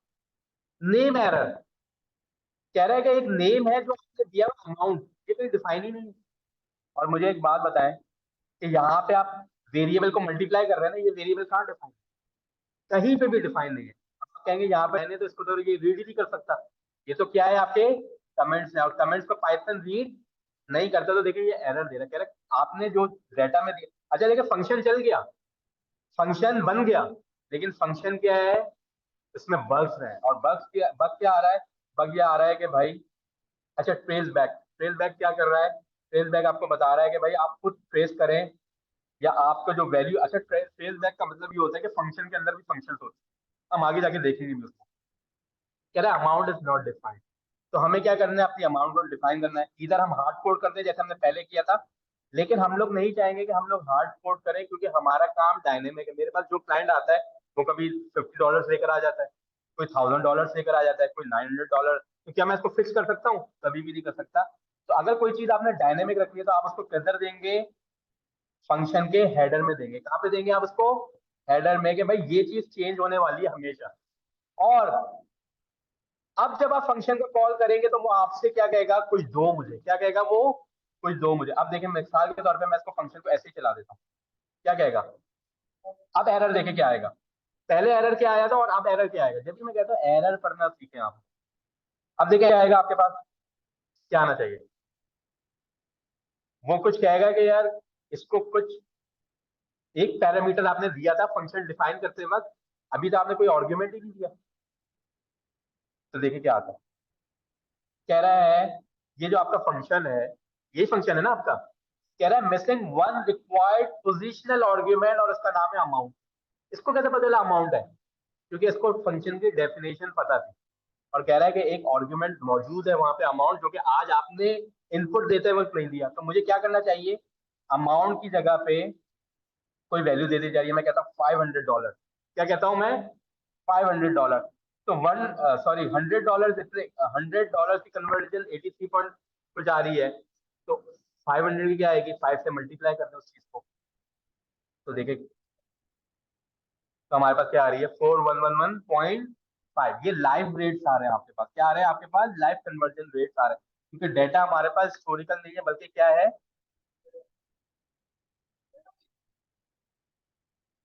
क्या कर सकते हैं, हाँ इनपुट करके भी कर सकते हैं। हम ये जैसा आलिया कह रही है कि हमारे पास एक इनपुट का फंक्शन है, वो भी करके कर सकते हैं।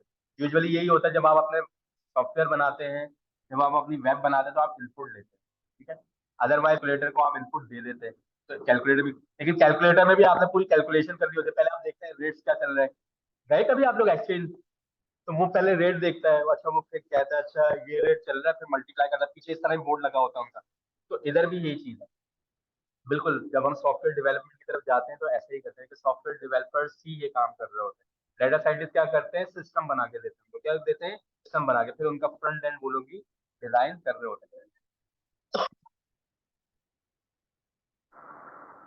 वो फंक्शन होते हैं, लेकिन वो टॉपिक,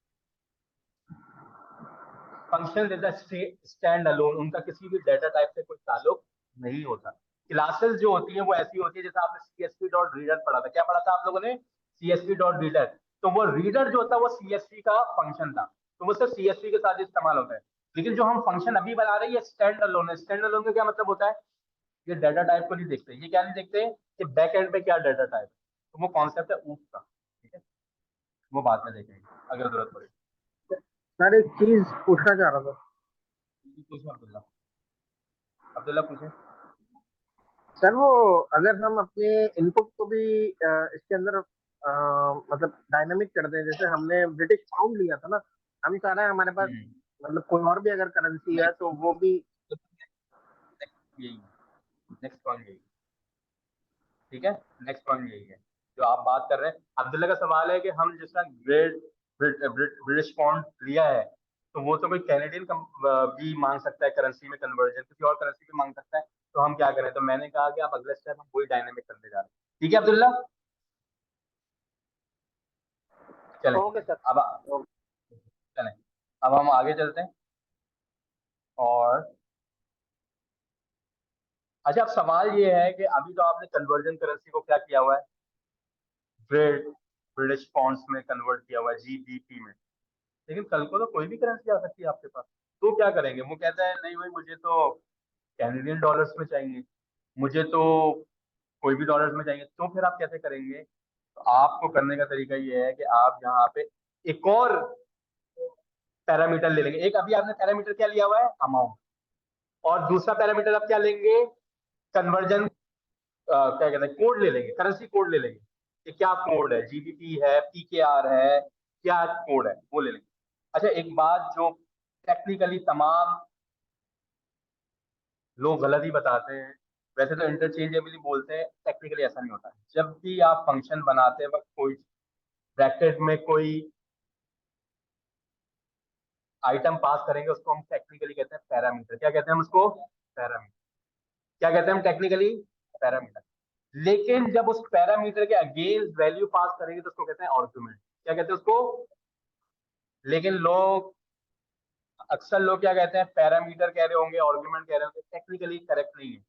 पैरामीटर एक अलग चीज होती है, आर्गुमेंट एक अलग चीज होती है। पैरामीटर उसे कहते हैं जब आप फंक्शन बनाते वक्त कोई एलिमेंट पास करते हैं तो वो कहलाता है पैरामीटर, और उस पैरामीटर के अगेंस्ट जब फंक्शन को कॉल करते वक्त वैल्यू देते तो वो कहलाता है आर्गुमेंट। क्या कहलाता है? आर्गुमेंट। और अगर आप यहाँ पे भी देखेंगे तो एक एरर में कह रहा होगा पोजिशनल आर्गुमेंट। क्या कह रहा है ये आपको?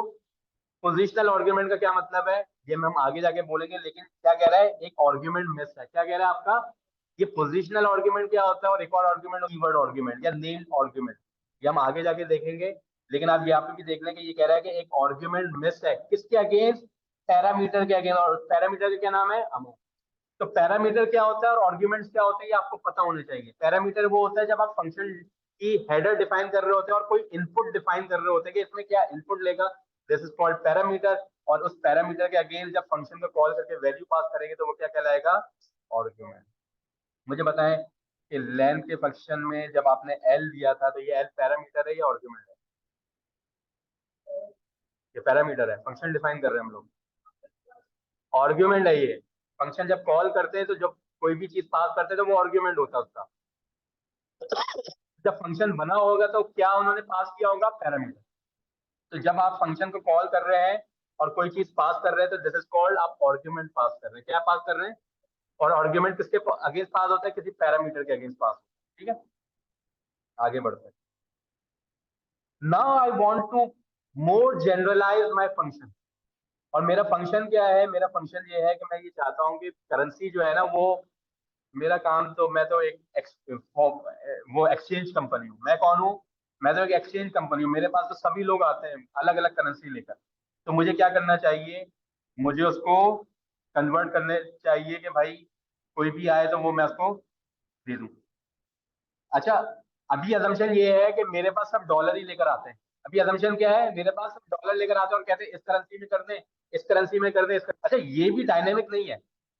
तो क्या हर कोई मेरे पास डॉलर ही लेकर आएगा? इसका केस भी हम बनाएंगे। इसका केस भी हम लोग बनाएंगे। तो अभी मेरे पास केस ये है कि सब लोग मेरे पास डॉलर लेकर आते हैं और कहते हैं कन्वर्ट कर दो यार इसमें।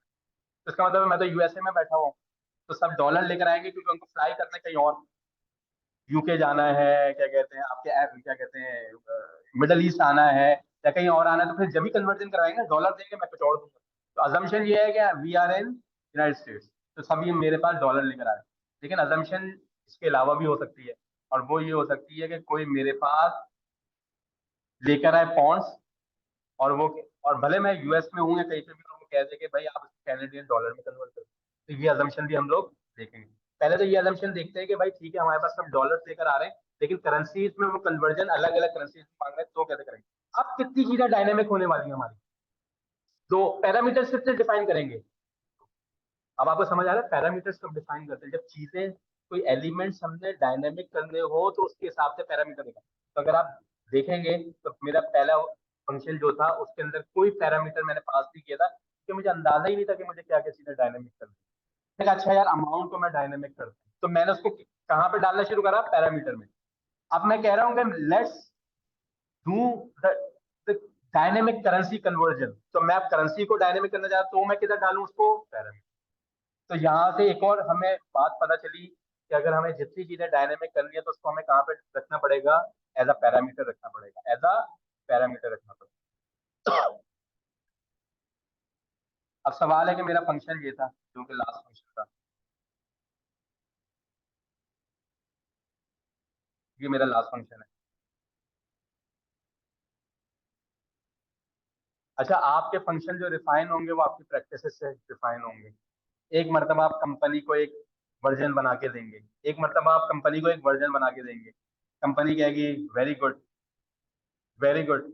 मुजम्मिल, आपने क्या काम किया जरा बताएं अपनी उस कंपनी के लिए, एक्सपो वाली कंपनी के लिए, जोर से बताएं ताकि सब सुने। ये मुजम्मिल आपने मुझे कब ज्वाइन किया था? 2020 में ज्वाइन किया था, और ये अभी अपनी कंपनी के लिए ऑटोमाइज ऑटोमेटिक करने के ऊपर ही काम करते हो ना, आप ऑटोमेशन के ऊपर काम कर रहे हो। जरा ये अपना एक यूज केस बता दो, केस स्टडीज बता दो, ताकि इन सबको भी समझ आए क्या है। और इतनी जोर से बताओ कि सबको आए। इधर आओ मेरे पास। और ये लेके आप बताएं ताकि ये आपके लेफ्ट में आएगा, ताकि सब सुने। पूरा सिनेरियो भी बता रहे, कंपनी का नाम मत लीजिए। मेरे पास 3 जोर से। पहले तो आप ये बताएं, आपने मुझे ज्वाइन कब किया था, ताकि इन सबको पता चल जाए।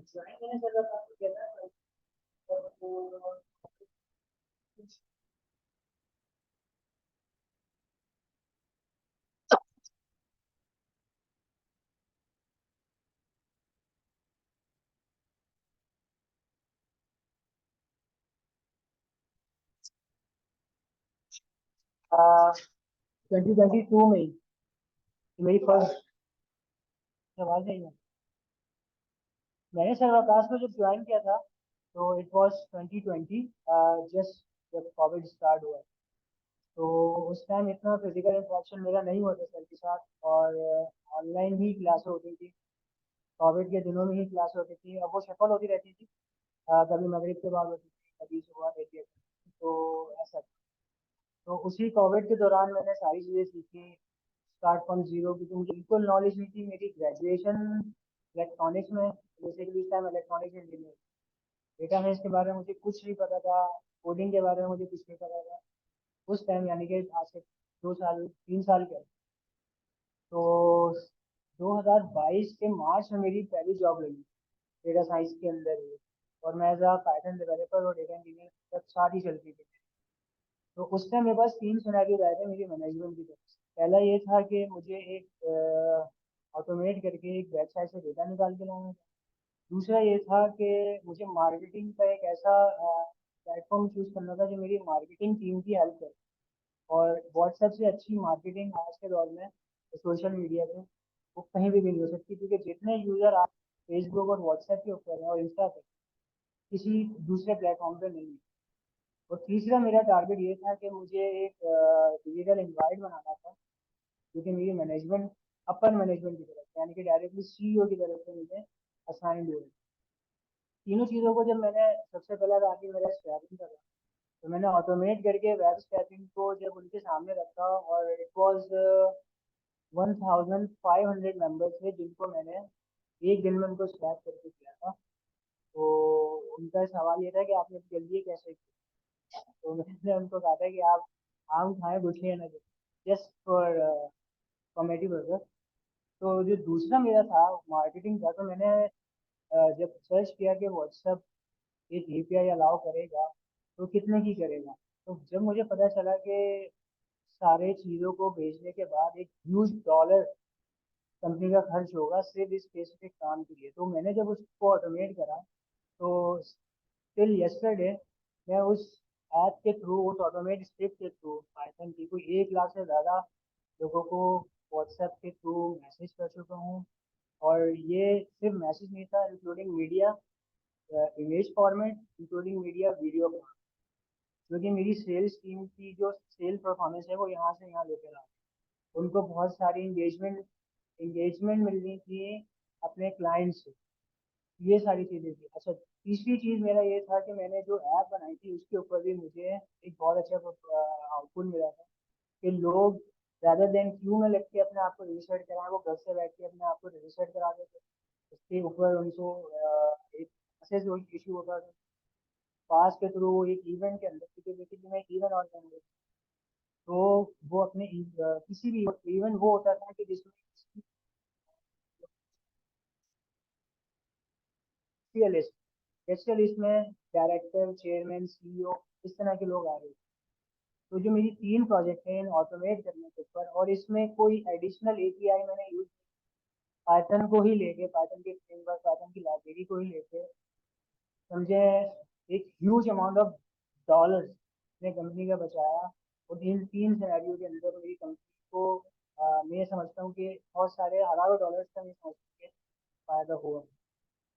ये मेरी एक सक्सेस हुई। और 3 मेन बिग प्रोजेक्ट्स हैं, ऑल्दो रोजाना आते ही रहता है कोई ना कुछ प्रोजेक्ट होगा, लेकिन 3 बिग प्रोजेक्ट्स जो थे मेरी कंपनी के, जो मुझे असाइन किए गए थे, वो मेरा ये।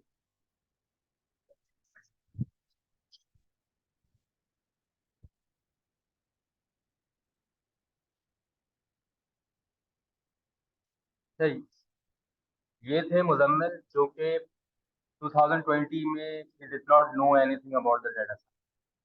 और 2 इयर्स के टाइम में, अच्छा ये 2 इयर्स की जो जर्नी थी, इसका ये मतलब थी कि 2022 में जब इनको जॉब मिली फर्स्ट, तो उससे पहले इन्होंने कुछ नहीं किया। उससे पहले इन्होंने बहुत मेहनत की, मेरे साथ एंगेज रहे, अपनी खुद पर्सनल लर्निंग करते रहे, फिर कहीं जाके उनको एक पोजीशन मिली।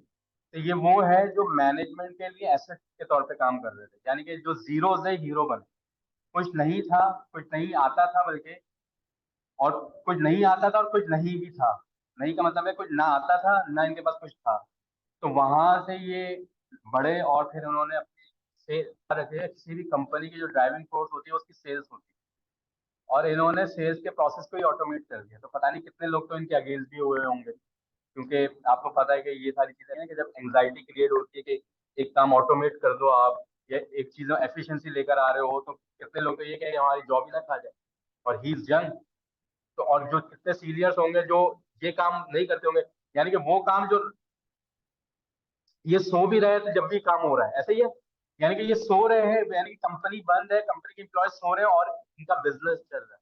तो हमें भी ऐसा डाटा साइंटिस्ट बनना है कंपनी के लिए कि कंपनी आपको कहे कि हाँ यार, मैं हम लोग सोते भी, हमारे संडे सैटरडे अगर ऑफ भी है, हम रात को सो भी रहे हैं, फिर भी हमारे पैसे बन रहे हैं। तो इन्होंने इस तरीके से किया, और इंशाल्लाह I will see the potential in you guys, आप लोग भी इस तरीके से करेंगे। लेकिन वही बात है, मेहनत कंडीशन है, अगर इस मेहनत को नहीं करेंगे तो नहीं होगा। आए अब जीबीपी को भी जो है हम वो कर देते हैं ऑटोमेट। तो मैं ये क्या करूंगा, मैं यहाँ पे लिखूंगा टारगेट करेंसी। क्या लिख दूंगा मैं? अब मैं ये सारी चीजें हटा देता हूँ, बल्कि इसको मैं कर देता हूँ कमेंट, ताकि आपको लगे कि मैंने चेंज कहाँ पे किया था। तो मेरी टारगेट करेंसी कहाँ पे आएगी? यहाँ पे, यहीं पे आएगी ना टारगेट, टारगेट करेंसी। और मैं यहाँ पे क्या दूंगा, ये कहाँ से रेफरेंस लेगा इसका? आर्ग्यूमेंट। आर्ग्यूमेंट देने के लिए पैरामीटर होना जरूरी है। पैरामीटर होगा तो आप आर्ग्यूमेंट उसके अगेंस्ट देंगे। तो आपने क्या किया, जितने भी आपने पैरामीटर देने हैं वो आप कॉमा सेपरेट देंगे। क्या देंगे आप? Comma separate. स्पेस की कोई शर्त नहीं है, बिल्कुल साथ मिला के लिख दें, स्पेस दे के लिख दें, कोई फर्क नहीं पड़ता। लेकिन दोनों के बीच में क्या होना चाहिए? कॉमा सेपरेट होना चाहिए। तो दो चीजें आ गई। अब ये अमाउंट डायनेमिक है, यहाँ से उठाएगा और यहाँ पे फिट इन करेगा। टारगेट करेंसी यहाँ पे जब आप आर्ग्यूमेंट देंगे तो वो वहां से उठा के यहाँ पे फिट इन कर देगा। अब ये मेरे पास बन गया। अब शर्त ये है कि आपने कोड जो है, बल्कि इधर मुझे लिखना चाहिए कोड, कंट्री कोड। क्या देना चाहिए यहाँ पे? कंट्री। मैं कंट्री कोड दे देता हूं।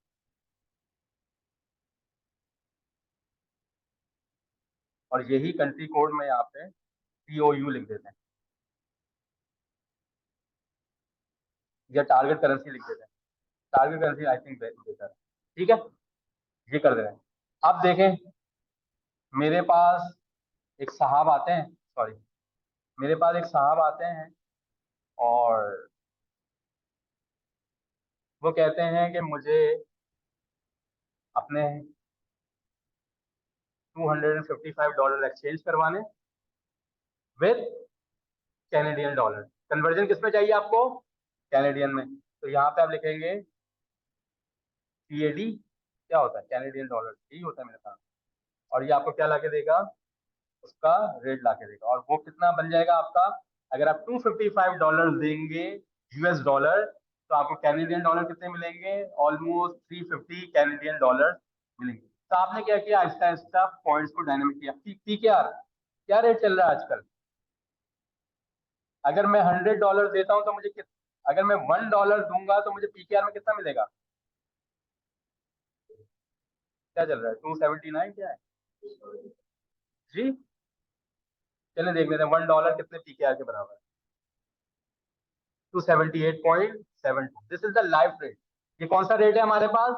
लाइव रेट है कि $1 अगर मैं दूंगा, अगर मैं $1 दूंगा तो मुझे रिटर्न में कितने पीकेआर मिलेंगे? 278। ये अच्छा ना हो जाए कि यहाँ पे मैं बता भी दूं कि रिटर्न में कौन सी करेंसी आ रही है। अगर मैं थोड़ा अपने सिस्टम को और एफिशिएंट करना चाहूँ तो ये नहीं बता सकता कि मेरे पास ये करेंसी किस रिजल्ट में आ रही है। अब ये तो हो सकता है हाइड हो पीछे बैक एंड पे, लेकिन फ्रंट एंड पे जो मेरे पास रिजल्ट आ रहा है तो ये कैसे पता चलेगा कि ये किस में आ रहा है? क्या करें, एक काम करते हैं, हम करेंसी से पहले जो है ना PKR, Canadian dollar, GP, AED, ये सारी चीजें लगाते हैं। कैसे लगाएंगे, कोई बताएगा मुझे, हेल्प आउट।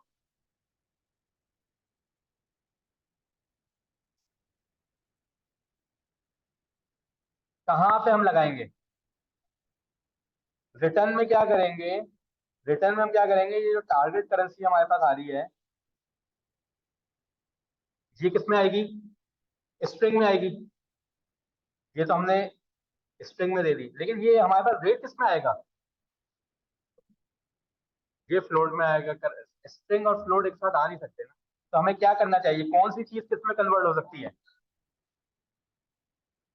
हाँ, किसके अंदर पावर है? क्या ये अगर पीकेआर आता तो उसको हम फ्लोट में कन्वर्ट कर पाएंगे? नहीं, यहाँ पे हमारी कैपेसिटी नहीं है। लेकिन क्या करेंसी को, यानी कि फ्लोट वैल्यू को या नंबर न्यूमेरिक वैल्यू को हम स्ट्रिंग में कन्वर्ट कर सकते हैं? ये कर सकते हैं। तो हम एक काम ये करते हैं, इसको हम करते हैं STR, which is a type casting. याद है हमने एक मतलब टाइप कास्टिंग पढ़ी थी। और इन दोनों को हम क्या करते हैं, दोनों के बीच में प्लस लगा देते हैं। क्या लगा देते हैं? प्लस। तो ये एक साथ आ जाएगा। प्रॉब्लम ये है कि दोनों फिर मिल के आएंगे। क्या आएंगे? मिल के आएंगे। तो कोशिश ये करते हैं कि इन दोनों के बीच में एक और प्लस लगा दो। दोनों के बीच में हम एम्प्टी स्पेस डाल देते हैं। क्या डाल देते हैं हम? तो ये मेरे पास स्ट्रिंग है, उसके बाद एक स्पेस वाली स्ट्रिंग आ रही है, और उसके बाद जो नंबर आ रही है, जो वैल्यू आ रही है, वो भी किसमें आ रही है? स्ट्रिंग में आ रही है। अब अगर मैं ये करूंगा और मैं ये दोबारा से रन करूंगा करेंसी कन्वर्जन, तो मेरे पास क्या आएगा? तो मुझे बताएगा कि PKR 278.72 rupees, $1 is equal to. और मैं बता भी सकता हूँ कि $1, आपने देखा होगा कभी कन्वर्जन पे जाए तो लिखा होता है $1, और उसके बराबर में उसका पीकेआर आता है। तो जितना आप इसके साथ प्ले अराउंड करना चाहें कर सकते हैं। लेकिन हमारे पास आज एक फाइल है जो मैंने आप लोगों को नहीं दी है, उसको हम रीड करेंगे और कोशिश करेंगे कि अब आपका टेस्ट लिया जाए। अब आपका टेस्ट लिया जाए। मेरे पास एक फाइल है जिसका नाम ही, ये सेल्स ऑर्डर है हमारे पास, जो मैंने आपको दिए नहीं है, सेल्स डॉट जेसॉन। ये आज इंशाल्लाह आप लोगों को फाइल मिल जाएगी। मैं फाइल आप लोगों को इस वजह से नहीं देना चाह रहा कि मैं चाह रहा हूँ कि ब्रेन को थोड़ा सा स्ट्रॉन्ग बनाऊं। इस वजह से कि आप लोग ना सील डाटा पे बहुत अच्छा काम कर रहे हो, अनसील डाटा पे आप लोगों को काम करने में मुश्किल होगी। और यही प्रेशर मैं आप लोगों को इधर दूंगा।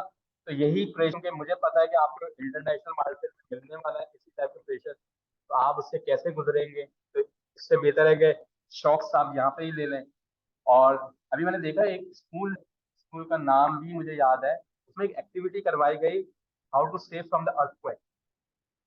बच्चों को एक्टिविटी करवाएगा और बड़ी अच्छी तस्वीर आई है कि वो टेबल के नीचे बच्चे यूं सर करके बैठे हुए हैं और सेव कैसे कर रहे हैं, पूरी एक एक्टिविटी करवाई गई, क्योंकि आपने देखा है कि अर्थक्वेक ज्यादा आने लगे हैं। तो हमारी भी एक्टिविटी ये है कि इंटरनेशनल मार्केट में आप मतलब रियलिटी में हाउ वुड यू फील।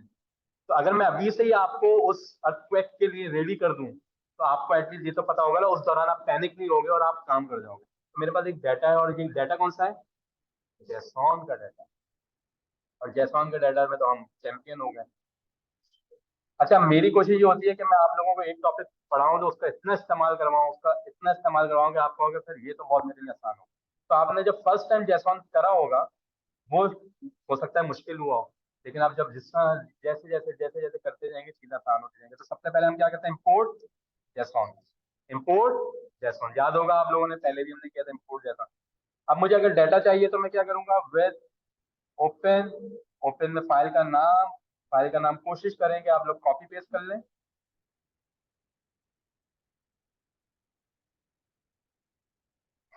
ठीक है, एफ, कुछ एफ कर दें, कुछ भी कर दें।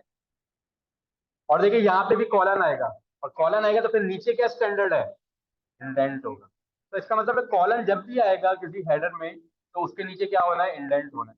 कन्वेंशन क्या है, 4 स्पेसेस। मैंडेटरी क्या है, 1 स्पेस। 1 स्पेस इज मैंडेटरी, लेकिन 4 स्पेस इज कन्वेंशन। आपको देने की भी जरूरत नहीं है, वो खुद ही दे देगा। आपको देने की जरूरत भी नहीं है, खुद ही देगा। और जेसॉन के अंदर हमारे पास, इसको हम कह देते हैं सेल्स का डाटा। ये कौन सा डाटा है हमारे पास, सेल्स ऑर्डर है हमारा। तो हमारे पास आ गया जेसॉन के अंदर कौन सा मेथड होता है जो लोड करवाता है पाइथन में, लोड। जेसॉन के अंदर कौन सा मेथड होता है जो लोड करवाता है पाइथन में, लोड। रिस्पॉन्स के अंदर कौन सा मेथड होता है जो पाइथन में लोड करवाता है, जेसॉन। रिस्पॉन्स के अंदर कौन सा मेथड होता है जो पाइथन में लेकर आएगा, जेसॉन। जेसॉन के अंदर कौन सा मेथड होता है जो पाइथन में लेकर आएगा। तो हर मेथड के नाम अलग है, हो सकते हैं चीजें रिजल्ट सेम ही आ रहा हो।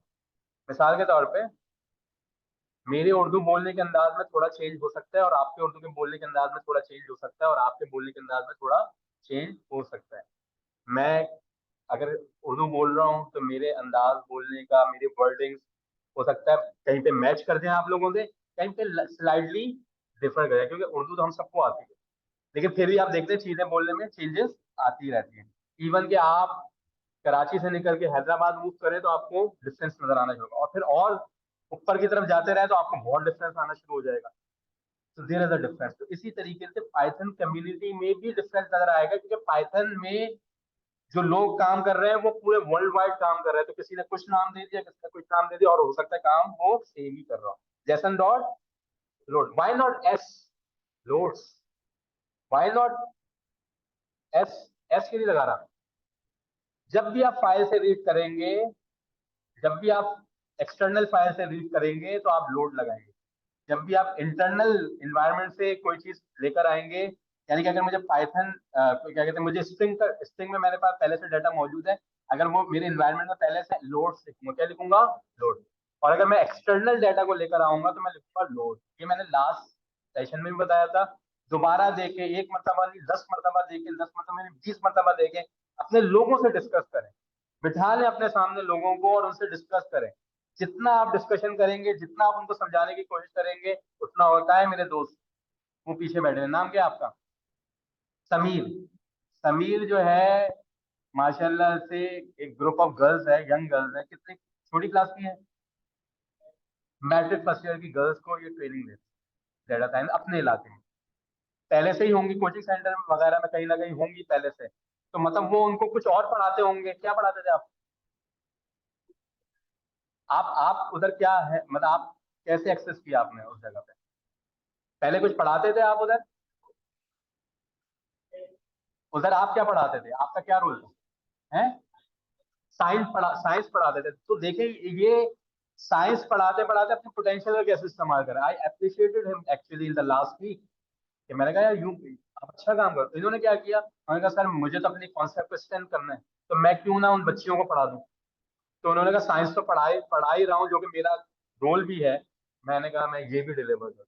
मैंने कहा अच्छा है, उनको आप कहें कि और ग्रुप, और खास तौर पर खवातीन के लिए ये है कि एक्सपोज योरसेल्फ। जिसका कहते हैं ना, हम तो जूम पे बात नहीं करेंगे भाई। अगर आप मुझसे जूम पे बात नहीं करेंगे तो फिर क्लाइंट से कैसे बात करेंगे? आपने अपना फेस छुपाना है छुपाएं, लेकिन अगर आप डेटा साइंस सीखना चाहते हो तो try learning how to expose yourself. अगर मैं घर में छुप के बैठ जाऊं तो कोई मुझे जानेगा? तो खवातीन से नहीं कहे, आप लोग बहुत रिस्पेक्टेबल हैं, लेकिन आप लोग थोड़ा सा बढ़ के सोचें अगर आप चाहते हैं कि आप वाकई में अपना स्टेटस दें। और ये सब खवातीन के लिए मेरी रिक्वेस्ट है। अगर आप वाकई में घर में बैठना चाहते हैं, छोड़ दें इसको, क्योंकि इवेंचुअली इवेंचुअली आपको क्लाइंट से डिस्कस करना पड़ेगा, and sometime client will ask you to come on to the call और come on to the camera. फिर क्या करेंगे? तो ये जो है ना, मतलब इससे बाहर निकले, और अगर आपने वाकई में करना है तो चीजों में, हाँ, विद ऑल द रिस्ट्रिक्शन जो इस्लाम आपको बताता है, आप उस रिस्ट्रिक्शन के साथ करें। और अगर आप ये नहीं कर सकते तो डाटा साइंस को क्या सीख के आपने कोई कोने पे सजा के रखना है, नहीं ना। एक्सपोज योरसेल्फ, लोगों से बात करना सीखें। लोगों से, मैंने देखा लड़के अपने आप को बहुत छुपा के रखते हैं। छुपाने का ये मतलब नहीं है कि आप अपने आप को डिलीवर ही नहीं कर पा रहे हैं। क्योंकि आप लेक्चरर हैं एनईडी में, तो कैसे लेक्चरर बने, छुप के तो कभी नहीं थे ना, अपने आप को एक्सपोज किया तो ये लेक्चरर है एनईडी। मैथ्स की हैं आप, वो हमारे डॉक्टर साहब हैं, वो भी मैथ्स के हैं। वो आपके टीचर हैं। देखना आपके स्टूडेंट बैठी अब एनईडी में पढ़ा रही है। क्या है यार, आप प्रोड्यूस कर रहे हैं इन्वेंटरी।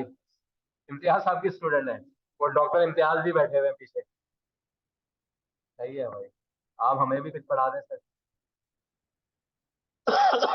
अच्छा, डॉक्टर साहब आप देख लें आपके स्टूडेंट का पहुंच जाए, अब लेक्चरार बन गए, आप लोगों की जगह पे आ रहे हैं। अच्छा,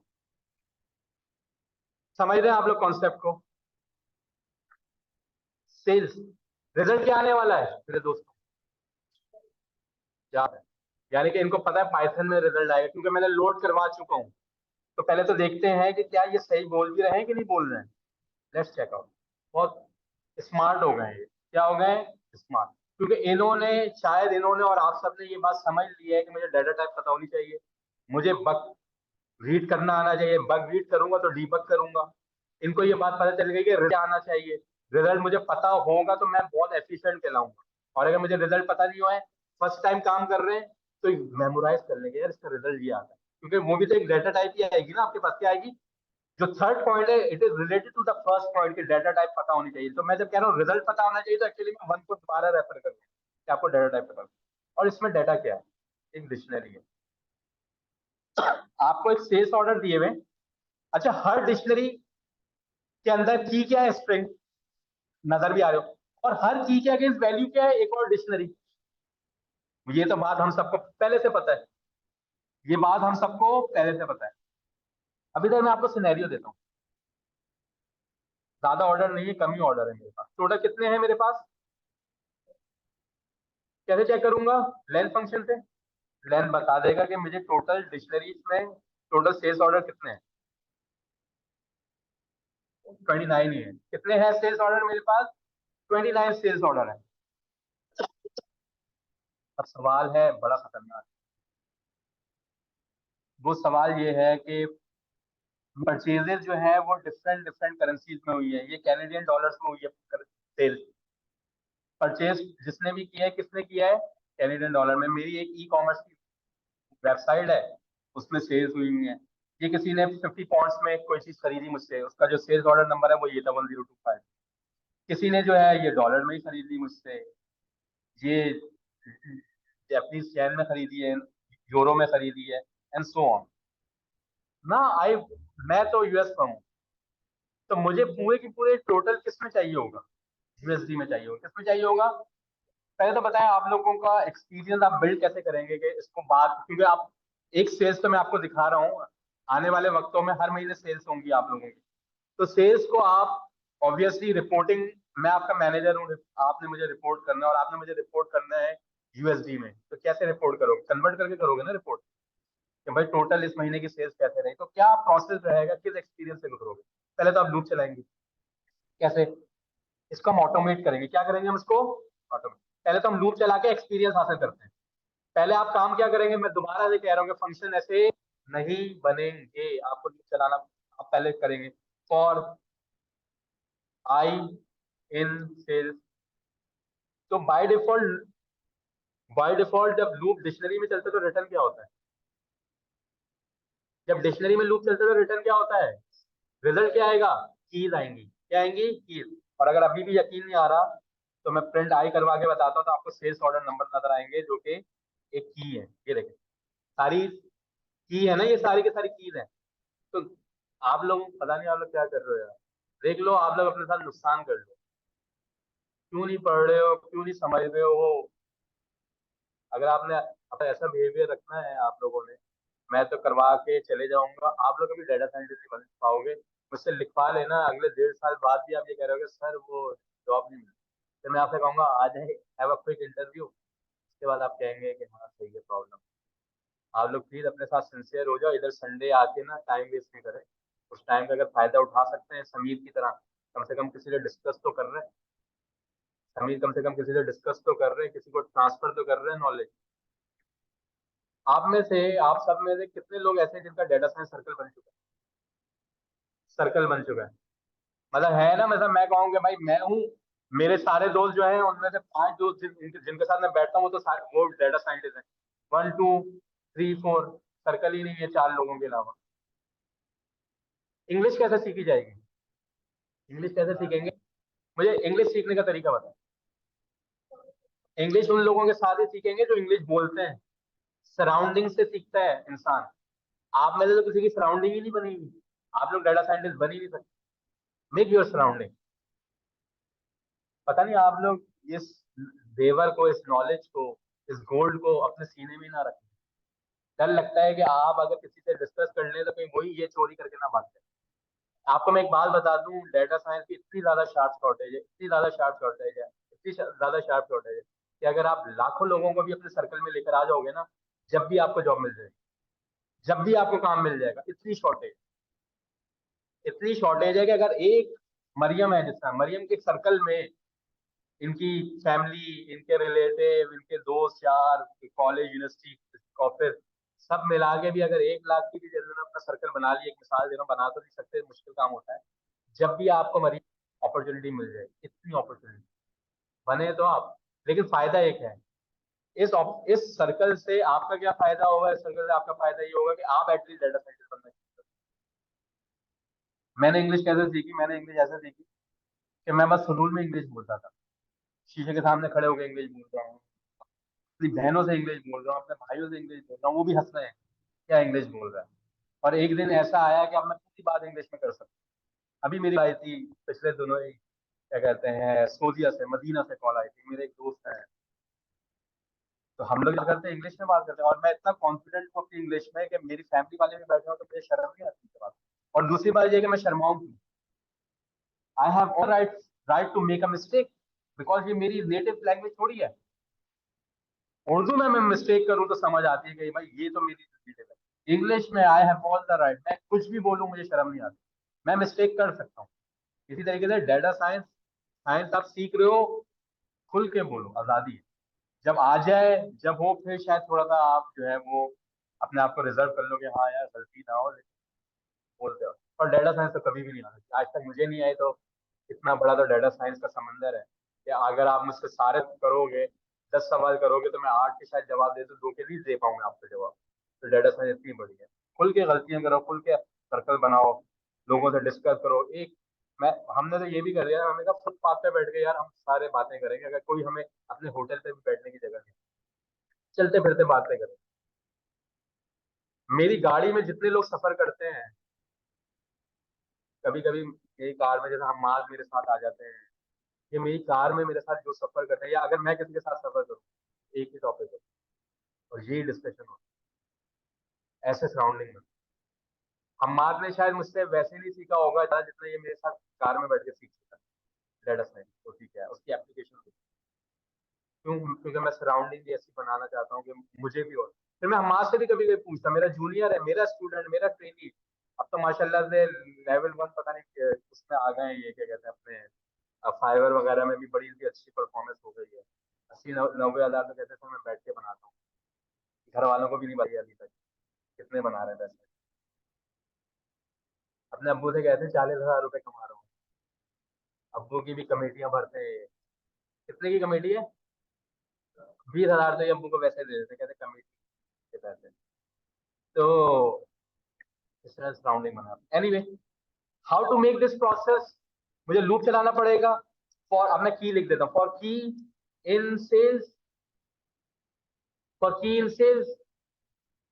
लेकिन मुझे तो की की जरूरत ही नहीं है।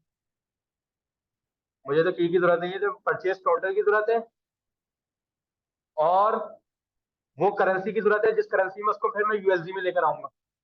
तो मैं क्या करूं? मैं एक काम करता हूं, वैल्यूज निकाल लूं। अगर वैल्यूज निकालूंगा तो मुझे क्या रिटर्न होगा? मुझे क्या रिटर्न होगा अगर मैं वैल्यूज निकाल लूं तो? देख लेते क्या रिटर्न होता है।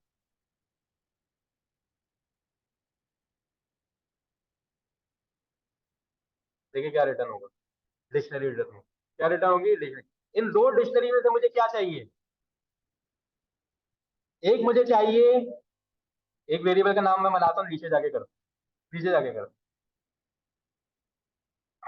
इधर से देखते रहिएगा।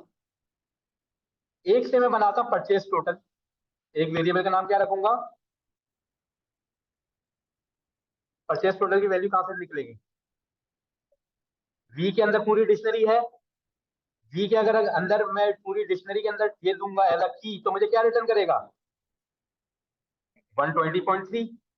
और इसी तरीके से अगर मैं करेंसी का भी एक वेरिएबल बना लूं, करेंसी का भी एक वेरिएबल बना लूं, तो वी के अंदर क्या है? डिक्शनरी, डिक्शनरी के अंदर मैं सी एज अ की दूंगा तो मुझे क्या रिटर्न होगा? तो जरा प्रिंट करवा के देख लेते हैं। आहिस्ता आहिस्ता आगे बढ़ना है, स्मार्ट किसी ने नहीं बनना, क्योंकि आप लोग इतने स्मार्ट बन जाते हो कि आप कहते हो हमें जॉब ही नहीं मिलती। ये देखें, सारे परचेज टोटल आ रहे हैं आपके पास, इसके बराबर में अगर मैं करेंसी अभी आपको प्रिंट करवा के दिखा दूं, तो करेंसी भी आ रही है आपके साथ। दो काम हो गए, अमाउंट मैंने ले ली अपने सेल्स डाटा से, और जिस करेंसी में मैंने सेल किया वो दे दी। इसको क्या करना पड़ेगा? जब मुझे डॉलर दे रहा था कोई, तो मैं मल्टीप्लाई कर रहा था, अब मुझे ब्रिटिश पाउंड देगा तो मुझे क्या करना पड़ेगा? डिवाइड। मैथ्स तो यही कहती है ना, कि जब मैंने डॉलर में दे रहा था तो मैं उसको मल्टीप्लाई कर रहा था, तो वो करेंसी आ रही थी जीबीपी। जीबीपी में मिल रहा है तो मुझे अपनी करेंसी कैसे करना? क्योंकि मल्टीप्लीकेशन का रेसिप्रोकल क्या होता है? ऐसा ही होता है ना। अब मुझे क्या करना है कन्वर्जन के लिए? डिवीजन करना है। डिवीजन के लिए पहले तो मुझे वो डॉलर के रेट लेकर आना है। डॉलर के रेट कहाँ लेकर आऊंगा? नीचे करना है जाके,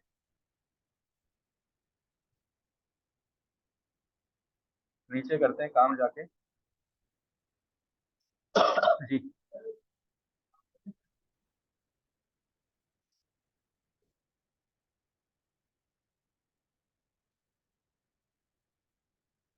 कर सकते हैं, लेकिन लूप चल रहा है ना, तो लूप में मुझे एक एक करके करेंसी और वो एक साथ मिल जाएंगे, तो मैं क्यों इतनी एक्स्ट्रा एफर्ट करूँ? मुझे हर स्टेज पे एक वैल्यू और उसके अगेंस्ट उसकी वो मिलेगा, क्या कहते हैं, बेस करेंसी, किस बेस करेंसी में था हुआ है। तो मैं ये भी कर सकता है, अगर आपका आइडिया कहता है, देखो जो आइडिया कह रहा है वो कर लो, सिंपल बात है, जो रिक्वायरमेंट कर लो। जैसा मुजम्मिल ने अभी आपको आगे बताया कि भाई हमारे पास ये रिक्वायरमेंट आई थी, अब मुजम्मिल ने ये थोड़ी सोचा होगा, मुजम्मिल को पूरा एक पता है कि माइंड कैसे चलाना है, उन्होंने वर्कफ्लो खुद बनाया होगा, उन्होंने खुद बना के उसको जो है वो कंप्लीट किया होगा। ये तो आपकी थिंकिंग पे है ना। अच्छा, मुजम्मिल ने जो काम किया है मिसाल के तौर पे, जरूरी थोड़ी आप वही काम मुजम्मिल के तरीके से कर लो।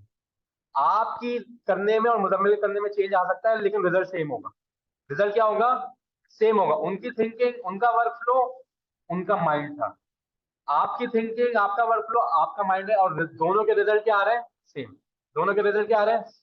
तो कभी भी याद रखना है कि आप एक काम कर रहे हो, मुजम्मिल एक काम कर रहे हो, दोनों का रिजल्ट सेम आ रहा है, तो कभी भी ये नहीं होगा कि दोनों के कोड भी मैच हो जाए लाइन बाय लाइन। ऐसा नहीं होगा, चेंजेस उसमें भी होंगे। ठीक है। अच्छा, अब अगला पार्ट क्या है? आप क्या कहोगे? आप पहले तो आप रिस्पॉन्स से वो डाटा लेकर आओगे। मैंने क्या रिस्पॉन्स डॉट, नहीं, मेरे पास रिस्पॉन्स नहीं है पहले, मैं बार बार रिस्पॉन्स नहीं लिखना चाह रहा। है रिस्पॉन्स ना मेरे पास अवेलेबल, डाटा भी अवेलेबल है मेरे पास, डाटा भी अवेलेबल है। मैं बहुत काम नहीं कर रहा। वैसे फंक्शन बनाएंगे तो ये सारी चीजें करनी पड़ेगी। कर दूं या छोड़ दूं? चले कर देते हैं। तो ये मेरे पास रिस्पॉन्स आ जाएगा। अच्छा, रिस्पॉन्स के साथ मैं डायरेक्ट जेसॉन लिख देता हूँ। ठीक है, अब मैं वो स्टेटस को मैं चेन ऑफ कमांड लिख देता हूँ। ये था ना, इसको मैंने क्या कहा था? रिस्पॉन्स। अच्छा, रिक्वेस्ट, रिक्वेस्ट डॉट गेट, तो मेरे पास रिस्पॉन्स आएगा, और रिस्पॉन्स डॉट जेसॉन करते तो डाटा आता था। मैं डायरेक्ट ही काम कर रहा हूँ, तो मेरे पास क्या आ जाएगा? डाटा आ जाएगा। और डाटा एक डिक्शनरी आती, उस पर मैं क्या अप्लाई करता? रेट्स की। तो ये भी मैं डायरेक्ट कर देता हूँ। चलिए ये नीचे कर देते हैं, वरना बहुत कॉम्प्लिकेटेड। और एक्सचेंज रेट मेरे पास क्या आएंगे? क्या आएंगे मेरे पास? डाटा डॉट, ये रेट्स आ गए, ये सारे रेट्स आ गए, बहुत सारे रेट्स आ गए। और वो क्या होंगे? डिक्शनरी होगी। क्या होगी वो? डिक्शनरी होगी। डिक्शनरी में अगर कभी जीबीपी पे जाना होगा तो मैं जीबीपी लिखूंगा, तो उसका मुझे वैल्यू मिल जाएगी। जब वो वैल्यू मुझे मिल जाएगी तो उसको मैं किससे डिवाइड करूंगा? उसकी वैल्यू से। अगर मिसाल के तौर पे यहाँ पे मेरे पास करेंसी आती है, तो मुझे क्या करना है? एक्सचेंज रेट में मैं क्या दूंगा? करेंसी दे दूंगा। क्या दे दूंगा? करेंसी दे दूंगा। ये वाली करेंसी दूंगा, तो मुझे लेट सपोज मेरा परचेज टोटल है 20 पाउंड। कितना है?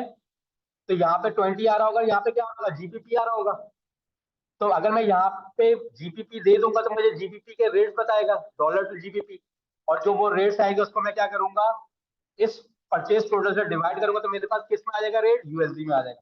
अगर मुझे यूएसडी में चाहिए तो मुझे क्या करना पड़ेगा, USD is equal to purchase total divide by exchange rate. Currency तो यहाँ से खुद ही इन्वर्टेड कॉमर्स में आएगी ना निकल कर, करेंसी यहाँ से वैल्यूज खुद ही इन्वर्टेड कॉमर्स में निकल कर आएगी। तो मुझे क्या करना है, ऐसा ही है ना। तो सारी वैल्यूज किस में आएंगी, यूएसडी में। अब जरा देखते हैं यूएसडी में वैल्यू आ रही है कि नहीं आ रही है सारी। ये अगर कहीं एरर है तो बता देगा।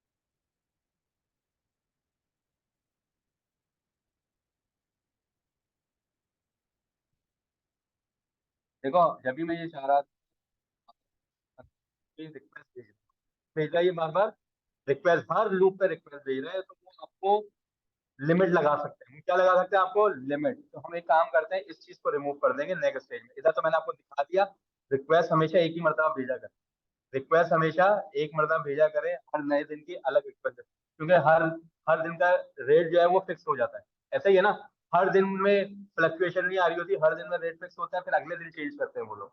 जब मार्केट क्लोज होती है तो वो चेंज कर देते हैं कि आज कर। तो हम एक काम ये करते हैं, सबसे पहले तो इधर से हम इसको रिमूव करेंगे, डाटा को रिमूव करेंगे, डाटा वाली लाइन हम रिमूव कर देंगे, क्योंकि डाटा मैंने ऊपर भी इंपोर्ट करवाया हुआ है। आपको याद है डाटा मैंने ऊपर भी लिखा हुआ है। तो यहाँ पे ये जो डाटा आ रहा है ये क्या आ रहा होगा, ऊपर वाले से आ रहा होगा। मुझे बार बार हिट मारने की जरूरत नहीं है, क्योंकि मैं एक्चुअली बार बार नॉक कर रहा हूँ।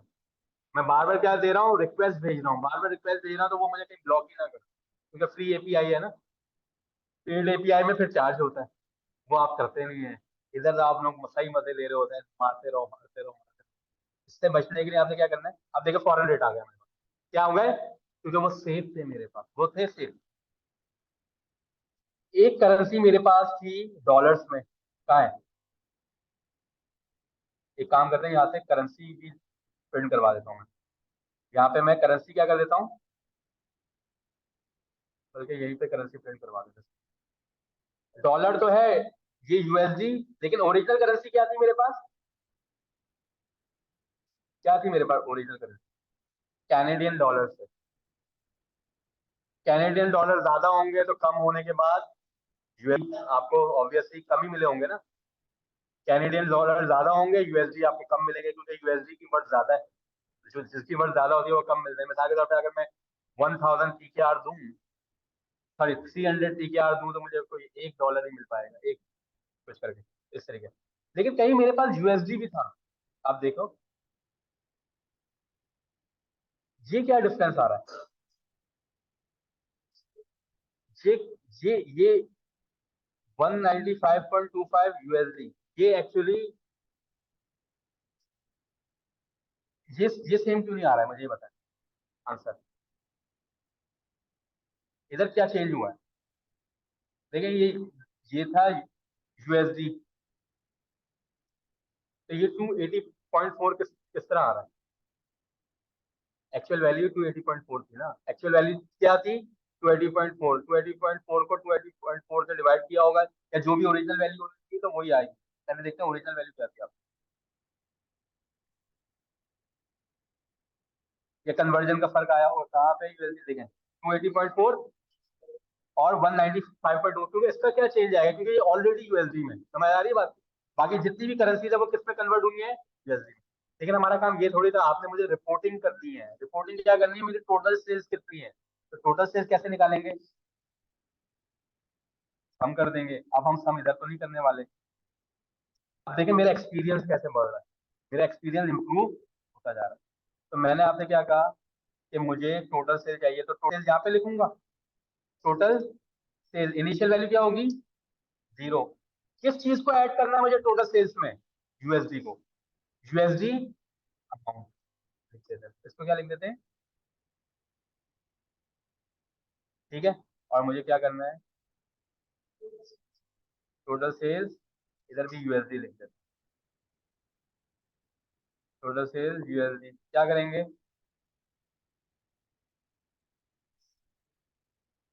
यूएसडी अमाउंट, ठीक है। और मेरे पास टोटल सेल्स यूएसडी कितनी है, कितनी है, जितनी भी है, ठीक है। कोई तकरीबन मेरे पास 3120 डॉलर, ये 3120 डॉलर, 3118 ऑलमोस्ट, मैंने राउंड कर दिया। अब एक सवाल और बनता है मुझे, इसको अगर मैं कर दूं कि भाई मेरा बिजनेस शिफ्ट हो जाता है यूके में, मेरा बिजनेस शिफ्ट हो जाता है यूके में, तो फिर मुझे रिपोर्ट आप किस में करोगे, कौन सी? मेरा बिजनेस शिफ्ट हो जाता है कनाडा में, तो आप मुझे कहाँ पे रिपोर्ट करोगे, कैनेडियन डॉलर्स में। मुझे ये तो पता चलेगा कि मैं यूएसडी में कैसे कन्वर्ट कर सकता हूँ, मुझे ये कैसे पता चलेगा कि अब मुझे रिपोर्टिंग किस करेंसी में चाहिए। अभी तो आप मुझे रिपोर्ट कर रहे हो यूएसडी करेंसी में। पहले तो एक काम करते हैं, इसको हम फंक्शन में कन्वर्ट करते हैं, किस में कन्वर्ट करते हैं, फंक्शन। फंक्शन में कन्वर्ट करने का क्या पता है, पूरी बॉडी तो मेरे पास है, पूरी बॉडी तो मेरे पास बन चुकी है। अब मुझे क्या बनाना है, हेडर और रिटर्न स्टेटमेंट, क्या बनाना है, अब मैंने हेडर और मैंने बना चुका हूं अपने एक्सपीरियंस के साथ। अब इस बॉडी को उठा के मैं रख दूंगा कहाँ पे, अपने फंक्शन की बॉडी, मतलब इस पूरे प्रोसेस को उठा के बॉडी के कर दूंगा और हेडर बना दूंगा। ये देखो क्या है, मुझे अपने फंक्शन का नाम लिखना है, डेफ रिपोर्ट, रिपोर्टिंग में क्या लिख, यूएसडी सेल्स लिख दे, सेल्स। अब मुझे नहीं पता कि इसमें क्या क्या पैरामीटर्स, देखते हैं क्या क्या पैरामीटर होंगे। अच्छा, अब आएगा कॉलन, कॉलन के बाद जितनी भी बॉडी होगी वो उसको हमें क्या करना पड़ेगा, और स्पेस, तो मैं टैब दे देता हूँ, ये देखिए सही है, यहाँ पे मैंने टैब दे दिया। रिटर्न क्या करवाना है मैंने इधर से, क्या रिटर्न करवाना है मैंने इधर से, टोटल सेल्स। तो बिल्कुल टोटल सेल्स के नीचे जाके आपने लिखना है रिटर्न, यहाँ पे ये बिल्कुल अलाइन होना चाहिए, ये और ये। आप लिखेंगे रिटर्न, क्या हो गया, टोटल सेल्स यूएसडी। अब आपने कुछ नहीं करना क्योंकि मेरा पैरामीटर कोई, मेरा फंक्शन कोई लेता ही नहीं है, बड़ा मासूम सा फंक्शन है। तो अब मैंने इसे ले लिया उठा के, पूरा पूरा खुद ही निकाल के आपको वैल्यू दे दी।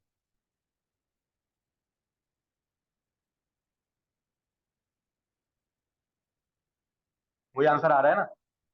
मैंने क्या किया, फंक्शन अब मैं जब भी चलाऊंगा कुछ भी रेट हो, यही करके मुझे बार बार कोडिंग करनी, क्योंकि मैंने इसको क्या कर दिया, रैपर में पैक कर दिया।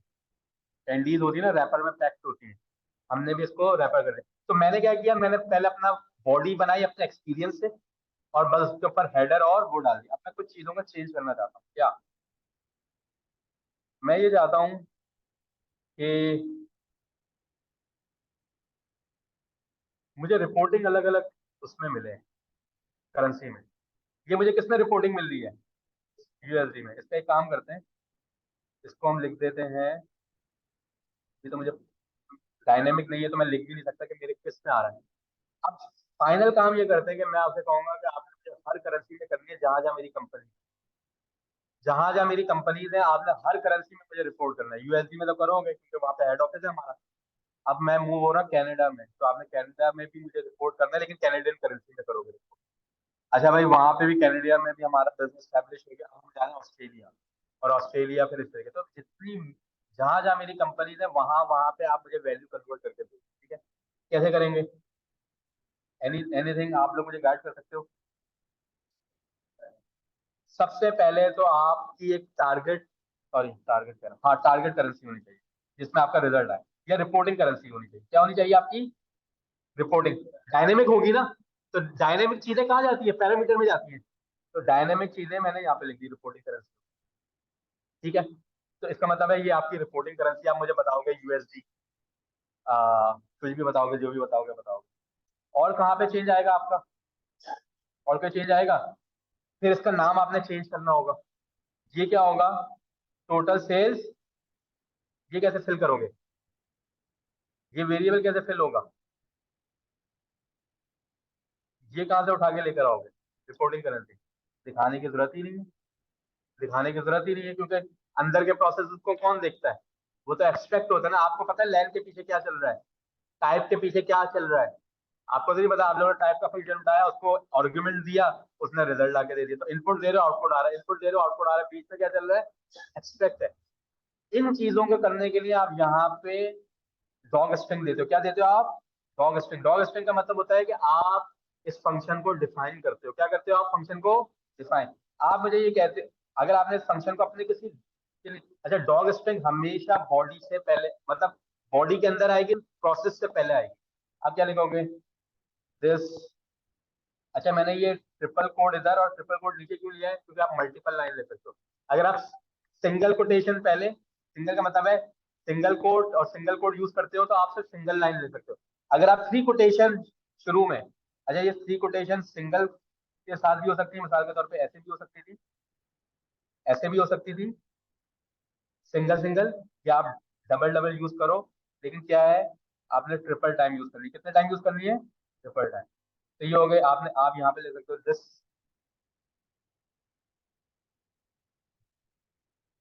This is built to produce total sales in reporting currency. In reporting currency. अब आपको क्या पता चलेगा कि फंक्शन क्या करता है? ये फंक्शन क्या करता है? आपने उठाया ये चीज,